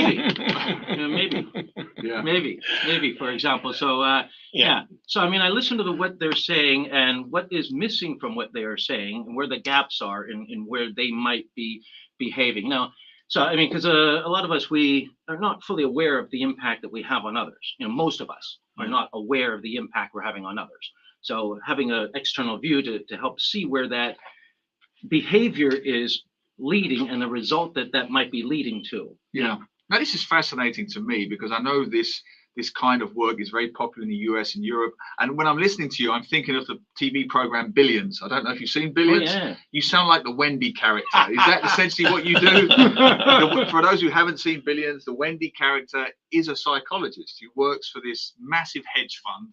And her job is not to deal with revenue; it's to do just that, to work on mindset, mindset, personal responsibilities and behaviors, and so on. Yeah. Which seems to be a popular business in the West. Is this something that's really taking off in Singapore and this part of the world? This kind of job, this kind of role? Yeah. Well, I think one of the questions I would ask people is, like, when you hear the word feedback, what do you think? And I mean, you don't need to answer it yourselves here right now, but when I've asked people that, they think, well, it means I did something wrong. Mm-hmm. So there is a mindset that feedback means negative feedback. But it so often does in Singapore. That's the truth. Yeah. You don't hear from your boss until you do something wrong. I would say 95% of the time. You don't hear from your boss until you do something wrong. Yeah. Right. Yeah. So, I mean, I'm hoping that this does change. I encourage leaders, when they're going to have conversations with team members, don't use the word feedback. Let's talk about the meeting this morning. Let's talk about the report. Let's have a catch up and see where you would like to be. But don't use the word feedback. I mean, and there's a lot of psychology behind this. When people hear the word feedback, there's this defensive mechanism that clicks in our brain that we clam up. It's a loaded word, isn't it? Yeah. Right. In your book, you've got different chapters, obviously: goals, inspiration, mindfulness, flow, physical health, insight, expectations, emotional regulation, persuade and influence, time management, change, agility, resilience. I mean, those are some big biases in here: trust, empathy, presence. Like, that's huge. Yeah. Like, there's a lot to chew on there. Yeah. What is the easiest way for people? Is it literally just following the book from front to end and taking the journey that way? Or can people dip into different chapters saying, hey, some feedback I got was I'm not empathetic enough. So Can they go to the empathy chapter? How does it work to go through this kind Yeah. of program that you've designed. Yeah, so I mean, there are 18 chapters in the book, and my background, I used to teach logical thinking in business school several years ago, and for 4 years I taught logical thinking and got into my head all these different kinds of MECE frameworks. And for those of you that don't know what MECE is, MECE, it's an acronym consultants use it, which means mutually exclusive, collectively exhaustive. So if you think like a SWOT analysis, strength, weaknesses, opportunities, threats, it's mutually exclusive, the categories are different, and it's collectively exhaustive, it covers everything. So I was thinking about that with this background in this consulting framework. How can we create this MECE framework with self-leadership? So I thought about all the different topics that might be relevant for self-leadership. I came up with 18 of them, and that's what is in the book itself here. Now, you don't have to read it cover to cover. So this is, as I call it, a choose your own self-leadership adventure. I've created a little map for people as well, too. This map is great. I want to talk about the map in a minute, but carry on with your We'll thought. talk about the map after that. Yeah. Right? So it's designed that you can read it in any order that you want. So you could take a look at the chapters in the book and then just decide which chapter is most relevant for you at this moment. Yeah. You know, as you said, if someone says, well, I'm not being empathetic enough, so okay, let's read the chapter on empathy. And I've also created a self-assessment that will also then basically the self-assessment, it's assessing what is most important to you right now. And then based on the questions that are on there, it'll then give you a recommended order to read the book in. So it's not based on we're not measuring your ability to do these. We're measuring what is most relevant to you right now, what is important to you now. And then, you know, that could be the same answer in your own mind. You know, it's how I want to be more persuasive. That's why I want to choose being persuasive here. You know, that's important. I don't think I'm very good in that right now here. So maybe that might be some of the answers that you're giving. And there's what's important to you now. What are your challenges? What are your passions? What are you aiming to achieve? And then as a result of the assessment, it'll then give you a recommended order to read the books in. Let's look at that assessment. I'm guessing you do some of this self-assessment in your one-on-ones and in your group sessions. What are some of the more common responses you see, particularly in Singapore in the workplace, when they do these self-assessments? What comes up the most?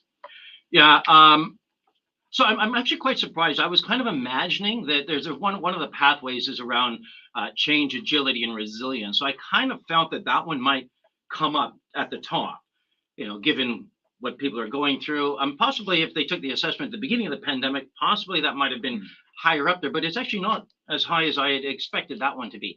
So some of the ones that are actually coming up high around emotion regulation is a big one that's coming up a lot. What does that mean, emotion regulation? So I think of emotion regulation, there's two ways that we can use it. And the first way that most people think of it is when we go through some kind of major change or traumatic event. So this could be something economically like stock market crash, or it could be restructuring in an organization, or, you know, laying off people in a company, or being laid off yourself, or it could be something personal in your life, a death in the family, or illness, or something like that that might impact people's lives. So we have these strong emotions. We got to be able to regulate those emotions. Is one way we might use that. Now, I think that it's not only when we're having traumatic events, but when we are even in a calm state, because part of emotion regulation is being able to reframe our situation. And that concept and the ability to reframe, and I talk a lot about in the chapter on emotion regulation, on reframing, and going through it in a lighthearted, creative, fun way. And there's a whole page of interesting, creative, sparking questions in there, like, what would your best friend do if they were in that situation? Or if your child were having this same issue, what advice would you give them? Or going to the world of sports, you know, thinking of, Usain Bolt, you know, what would he do if you're in that situation? Or musician Beyonce, what would she do if she were here? And there's a lot of creative thinking questions there. What would be a motto or a metaphor that you might think of to help you through this? And I call it framestorming.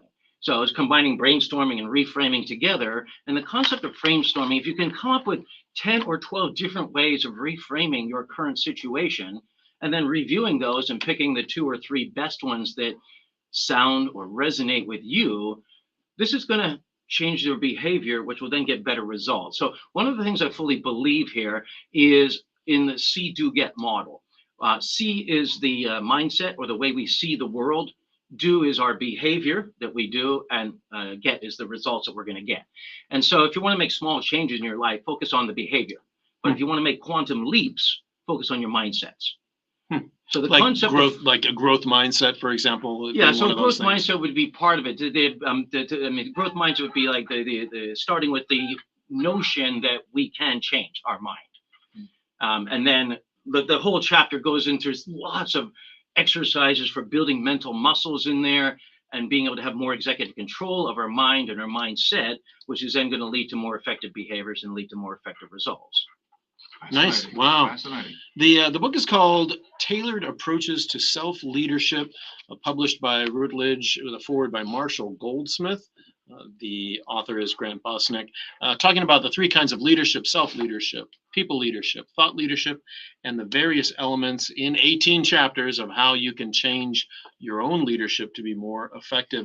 Grant, how can folks get in touch with you if they want to know more personally about how you might be able to help them?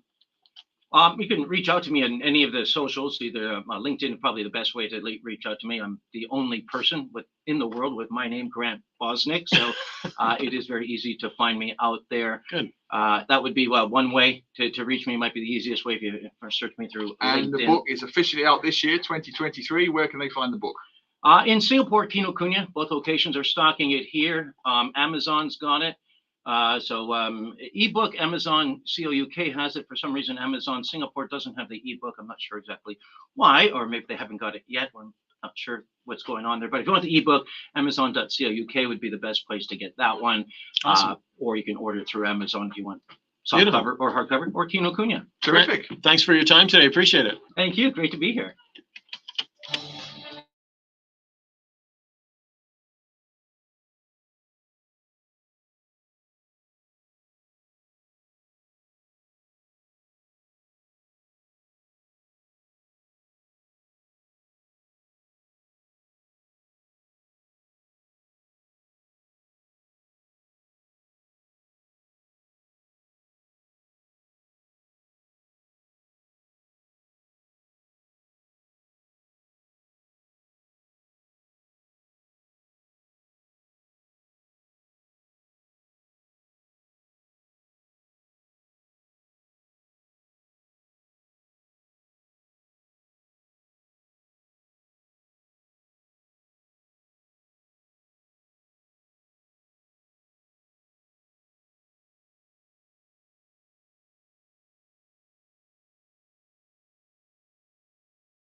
Saturday mornings from 9 a.m. to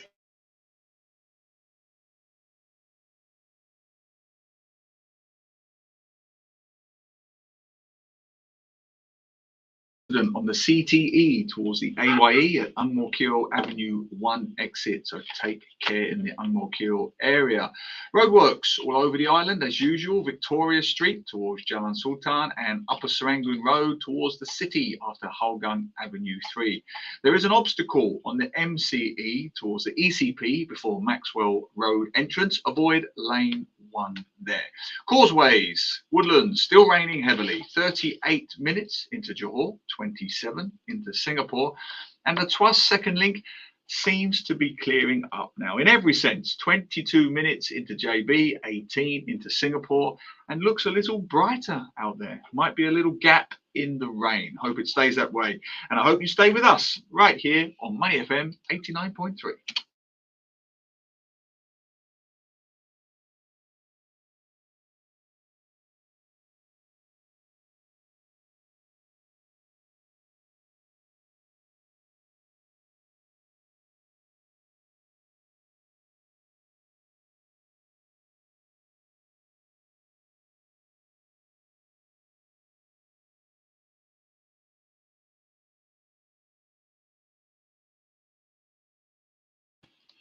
Neil, take us to one of your favorite places today. Where are we going? It's a new place, a little hidden gem that I discovered on a rainy day. Not the building is well known. It's the Fort Canning Centre. I've been there many times, but the Fort Canning Heritage Gallery only opened in August 2022. Okay. Which I will be honest, hold my hands up. It kind of slipped by my radar. And my wife and I, what happened was my daughter was with friends in her second home, Orchard Road, when she's often frequenting with Kate and others, and she was there again. So my wife and I, we had an hour or two to kill. It looked like rain because your coming. presence is not needed in Orchard Road. Yes, we are carry as on. important as valued as a bad smell when she's in Orchard Road. So we were going to go to the Battle Box. To my shame, I still haven't been to the Battle Box. It's one of those things I keep meaning to go and I don't go, or it's closed. That's actually shocking. It is shocking. I agree, it is shocking. But anyway, carry on. You're still a good guy. Yeah. Not really. No. So we did go, and it's run by our good friends, regular guests of the show, the Singapore History Consultants. Yeah. We went there. We checked online. They said it was open. It was Chinese New Year. It was closed. Oh. And the security guard said it's only open 3 or 4 days a week now. Oh. And I don't want to criticize anyone, but they really do need to update their website, because the website seems to suggest it's open. We should let them know that. Yeah. Yeah. So anyway, outside the Battle Box, very, very chirpy, funny security guard says, "Oh, you're a waste of time. It's raining. Da da da. Go to the gallery. Go to the gallery." I was like, "What gallery?" "Just over there." So we went over to the Fort Canning Centre to see this heritage gallery. Now, it opened in August 2022. Sorry, is it the one that's just across from the Battle Box entrance? Yes, just up. The big building that used to be the old British military guys. Yeah. building. Okay. Got it. It's where they held the bicentennial. Correct. That Same place. that was great. Which I went to twice and Yeah. it was fabulous. Yeah. What I didn't know, to their credit, is once the bicentennial event concluded, they kept many of its displays themes, or whatever. the displays, some of the costumes, Okay. and more importantly, some of the historical artifacts. Now, it's spread on 2 levels, 5 zones. The bit I particularly liked was when it focused on the archaeological artifacts. And what it does, it shows you Fort Canning through the different eras. So the 14th century, during the time of the Malay kings. Yeah, nice. Then the 19th century with Raffles and so on, and Government Hill, and then right up to the present day. Cool. The artifacts were genuinely fascinating. The 2 things: one, the interactive element that we talked about with Tip Meng from the Science Centre. They had these books set up, like big books, like old yellow pages size books, but they're plastic. But a child will touch them and electronic pages will turn. Nice. Yeah. And you can go 14th century, 15th century, just great. Beautiful. And they had these little gems of facts that I found interesting, such as Fort Canning, a place you and I particularly like, has only been accessible to the public in human history for the last 700 years in the last 30 years or so, which is something I never thought about. Because, of course, it was the home of the 5 Malay kings. Right. That wasn't open to the common folk, Of course. to the common folk there from the kampongs. Then you fast forward to the British. Raffles takes it over, Government Hill. That's not open to the public. Then it becomes a British military area. The command was built there, not open to the public. So you think, okay, fine, Singapore independence. No, still no, because the Singapore Armed Forces took it over. Oh. It was only really open to the public as we know it today in 1981. Wow. Extraordinary, right? So Yeah. for 700 years, Yeah. Fort Canning has not been accessible to the public. 700 years. Yeah. Okay. Until 1981. That was a fact I learned. I assumed it like maybe after World War II it was opened up or whatever. No, because the British military and then the Singapore military after that. Yeah. I mean, it was sort of known as Central Park, and part of it was known as King George V Jubilee Park, and then they put the two together to make one Fort Canning Park. So the Heritage Gallery, lots of artifacts, lots of interactive little mini exhibitions, very easy, very bite-sized, very accessible. I'm not going to pretend it rivals the National Museum, but it was free, it was empty, it was nice and cool. It was a wonderful escape from the rain. And honestly, if you're in that area and you've got half hour, 1 hour to spare, just walk in. Absolutely perfect. And you will genuinely learn something. Loved it. And if you have a chance, if the battle box is open, go to the battle box. If it's not, go down to that new herb garden. Yes, and they've also opened up the Area down there. Spice Gallery. They've Spice Gallery, expanded the that's what it was. Spice Gallery outside of the Heritage Centre, which I didn't go to because it was pouring down. That was Right. the reason for me being in the gallery. But just honestly, a nice little gem. It's always good in Singapore, even now, after 25 years, to find a little gem like that. Yes, I knew the building was there. It's that British Army barracks old building, built in 1926. That in Officers itself- Club or something. That in itself is a great building. Yeah. It's got that neoclassical style Yeah. at the top of the hill, very elegant. But the Heritage Centre, as I understand, the exhibition is permanent. And credit to them, because that is such a viable location. Yeah. You can make serious money out of that Yeah. with your conferences, weddings, Yeah. whatever. Yeah. The fact that they've donated 2, maybe 3 floors of it to this permanent exhibition on Fort Canning, wonderful. Yeah. And there's a cafe next door as well. You can just go There and is, get a yes. bite to eat or Yes, a there is. coffee or And something. if you can't find it, this sounds like a silly thing. They even had vending machines, which, considering where we were in the middle of nowhere, I used them. I made use of them because the cafe wasn't open because it was Chinese New Year. So Fort Canning Heritage Centre, it's free. It's open every day. It's got 700 years of history, great artifacts. If you've got an hour to spare, get down there. Beautiful Places with Neil Humphreys on Weekend Morning with Glenn Van Zutphen on Money FM 89.3. Saturday mornings with Glenn and Neil, only on Money FM 89.3. It's a new stinger, huh? You like that one? It was very foreboding. Interesting. I thought Yeah, it was I like a know. Hollywood trailer to an apocalyptic movie, which would be very apt. Oh, okay. So let's talk about what we've been watching, what we've been listening to. Anything? I mean, over the weekend, I gotta admit, I binged on quite a lot over the past week, right? With all the days So off. did I. Yeah. You're like this. What comes to mind? I finally, and I'm probably the only person left in the world, watched Top Gun Maverick.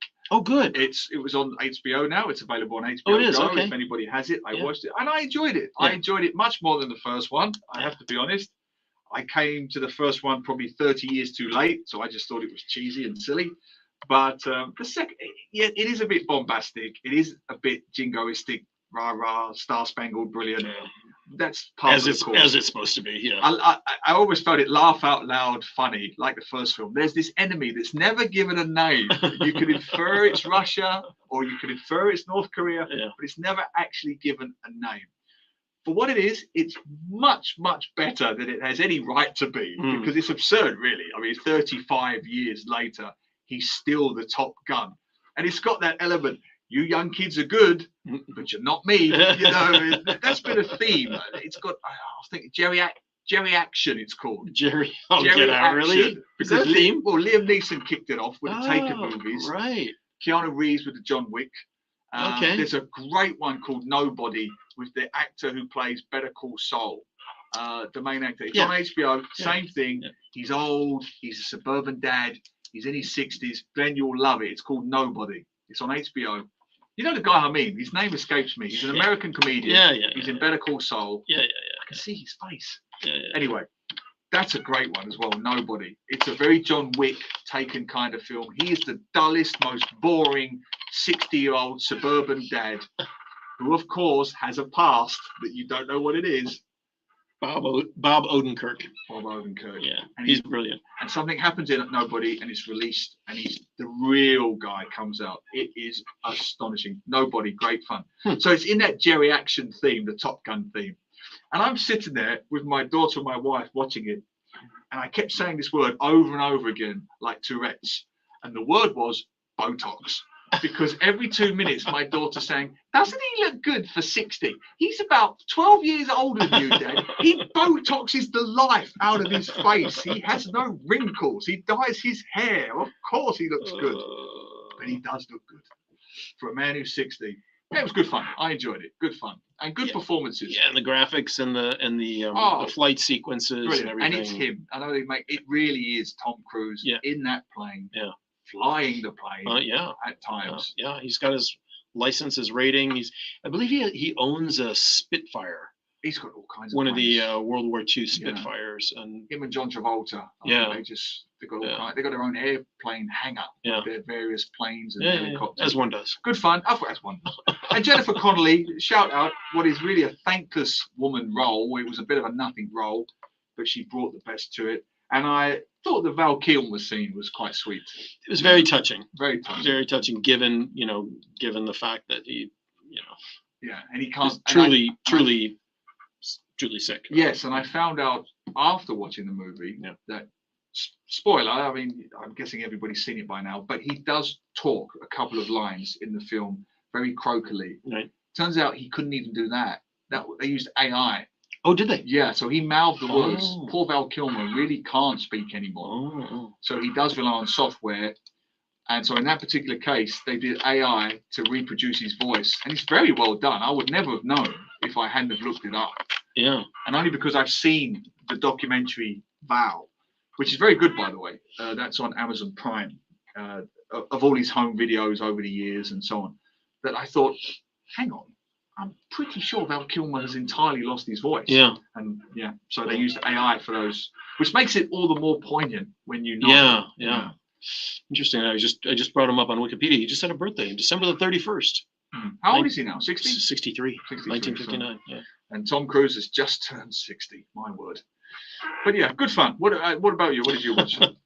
I watched the whole season of. It's a show called Oil Rig. It's on Amazon Prime, and it's about a mysterious happening on an oil rig and the greed of man and how nature comes and takes over again. Oh, lovely! It's good, my street. and it's Scottish. It's a UK production, so it's on a Scottish oil rig. So I had to get used to my Scottish accent again. Yeah, I've heard of listening it. to that. Yeah, Scotland.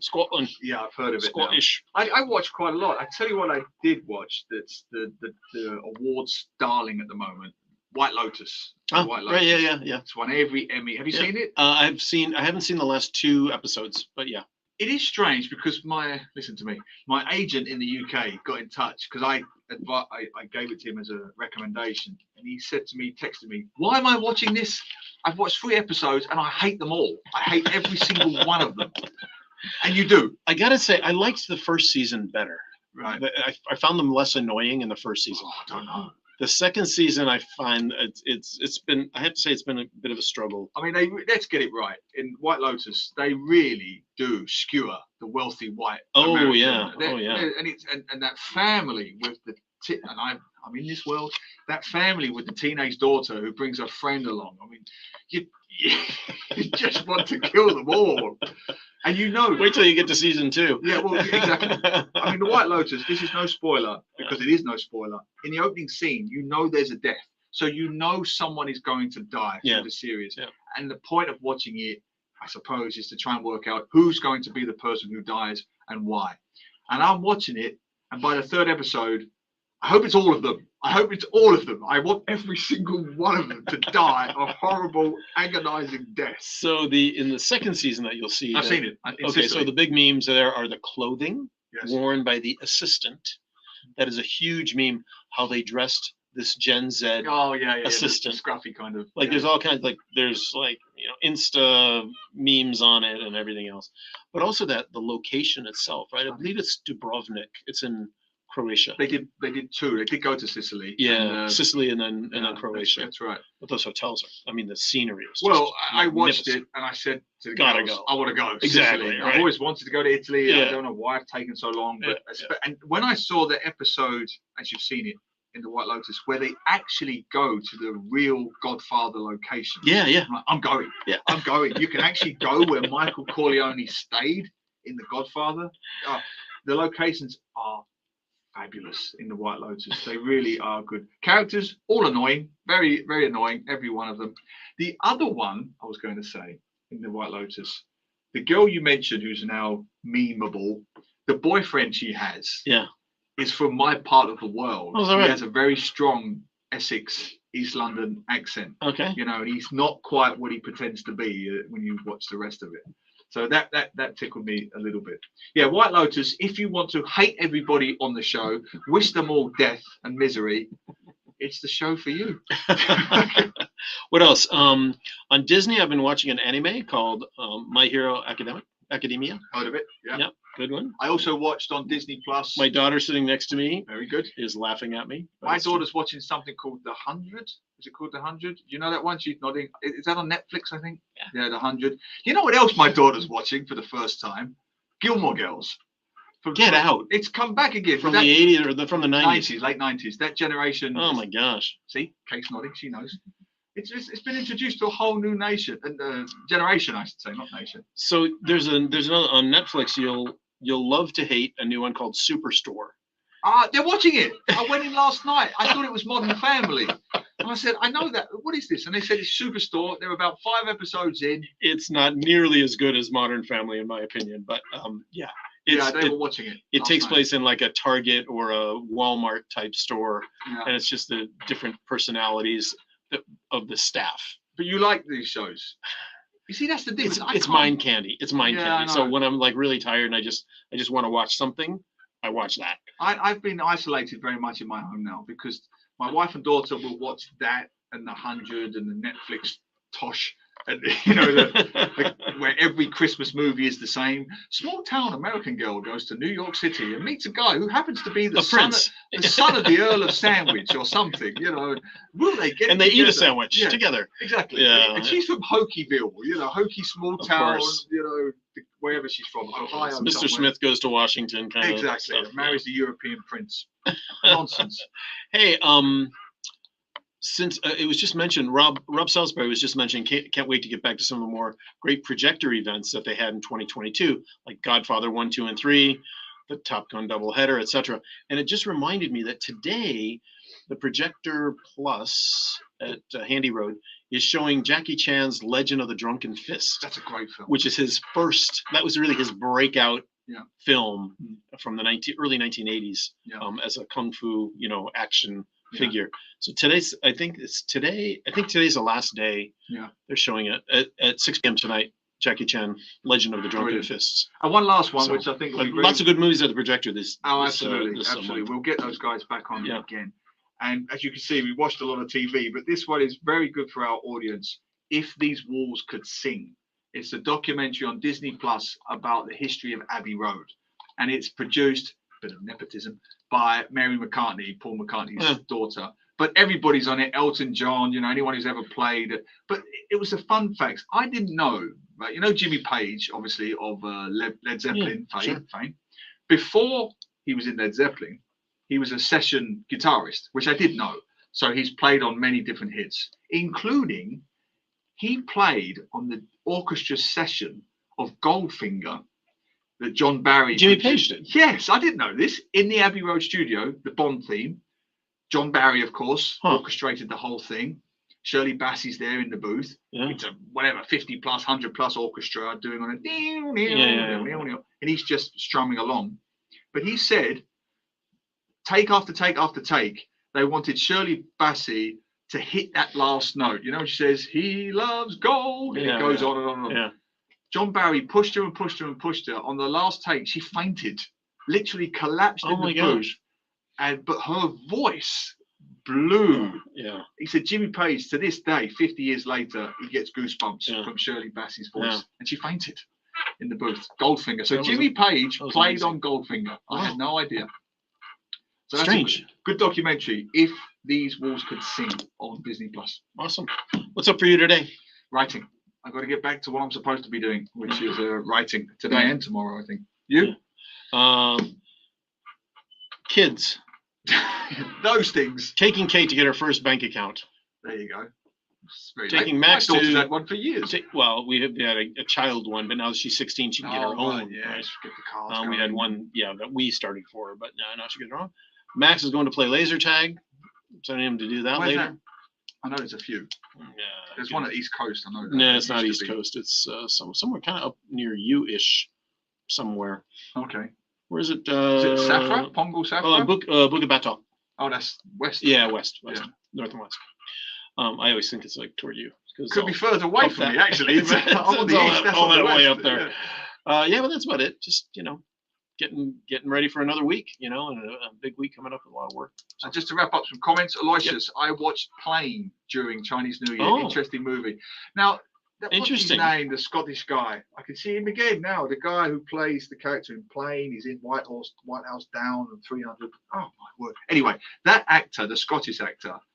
Not Gerald. Yes, Butler. Gerard Butler. Gerard Butler. Yeah, he's good. I like him. He's carved out a real niche in this sort of B-movie action.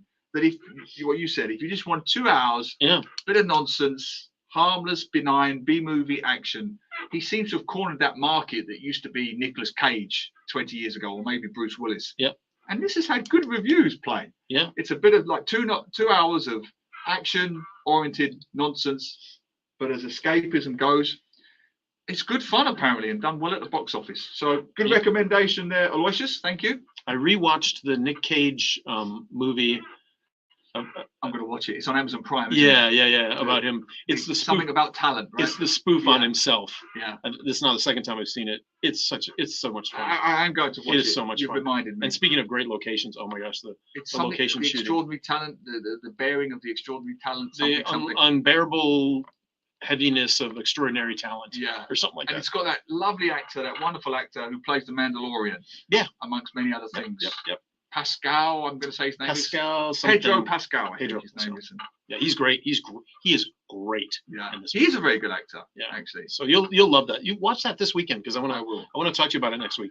Okay, Fuchi Ren, Neil Humphreys, Sean Dyche to Everton. Good move. Yes, it is actually Fuchi Ren. Quite a good move for Everton. I think Sean Dyche will keep them up. Jane Eyre going to see the Banshees of Inisherin today at the projector. Oh, film I really want to see. I saw that on the list, Jane. Yeah, you're right. That is one that needs Martin McDonagh is one of the great writers of the last 20 years. Yeah. Irish London writer. He wrote In Bruges. Isn't that up for an Academy Award? Everything. Yeah. Everything he writes gets nominated. Yeah. He did 3 Billboards, Missouri. That won loads of things with I can't think of the name of the actress now, but that won loads of awards. He did In Bruges with Colin. Have you seen that? That's hilarious. Oh, watch In Bruges. Colin Firth. Colin Farrell. Excuse me. And Brendan Gleeson, the 2 guys who are in this film. One of the best, funniest films I've ever seen. In Bruges. And Ray Fiennes as well. I'm sure it's on the platforms. All right, last night, just to take you back, I was really bored. Nobody else wanted to watch anything. I watched Lock, Stock, and Two Smoking Barrels. Great film. By myself. Great film. Great film. And I have Raw. It is not a family film, by the way. Not for the young 16, children. 16. But but even that. It's only a bit of swearing. There's no heavy violence and come on. Well, I mean, it's cartoon. It's like what? Parents, yes. Be careful. NC-16. Just be careful. Yeah. Anyway, sorry. But I have a slight emotional connection to that because I saw that film, bringing it full circle, 1998. At what is now the home of the projector, the Cathay, And I had a bit of an epiphany because it was in my dialect, my accent, East London, or my old accent. Yeah, sure. And I got quite emotional because it was an audience predominantly of Singaporeans, and they were laughing their heads off. And I thought to myself, well, this humor is clearly translating to a Singaporean audience. And I started writing my book, my first book, about a year or so later. And I just remembered that sort of, there's something in that cultural quirkiness, the Cockney humor. I could do that, you know, and the rest is history. So, yeah, that was quite an inspirational movie for me because of the audience I saw it with. Yeah. Oh, the character actors in that are great. And one that came out was Lenny McLean, who was the big bouncer Who my guy. uncle knew. Was My uncle knew him. Did he? He was called the governor. Yeah, the governor. He was in real life. He was a bare knuckle fighter. Right. On the Around cobbles. Right? Yeah, around East London, and my uncle He was tells like the story. champion of them, right? Yeah, he was a big, you know, he had an autobiography and everything. Yeah. And the story goes that when my uncle was 16, this Lenny McLean went into a pub in East London and said to my uncle, "I like your coat, sheepskin coat, give it to me." And my uncle went, "No, off." Right? When he was 16, my uncle said this. And Lenny McLean thought his cheekiness was so funny, he just bought him a drink. He's lucky he didn't end up on the That's the pavement. story he tells, yes. I'm not Anyway. sure where the sheepskin coat came from. but that's Interesting. another Yeah, story. well, knowing your uncle, the stories you've told me. Yeah, It there was you shed. go. It was in a shed somewhere with a bunch of other ones. But it is, I mean, Lock, Stock and Two Smoking Barrels, if you're of a certain age, it is a very fun movie. Jason Statham. I mean, Vinnie Made him Jones. famous. Made him famous, Jason Yep. Statham. Vinnie Jones. I mean, all these guys are fantastic. Anyway, we got to go, folks. Thanks for joining us today on the show. We'll be back next Saturday, 9 to 12 here on Money FM. Hope you have a good weekend. And you, my friend, and all your family and everybody listening, happy Human Day. Stay safe and stay dry. It's going to be wet out there today, folks. All right. Have a good one. Talk to you soon. Cruising through your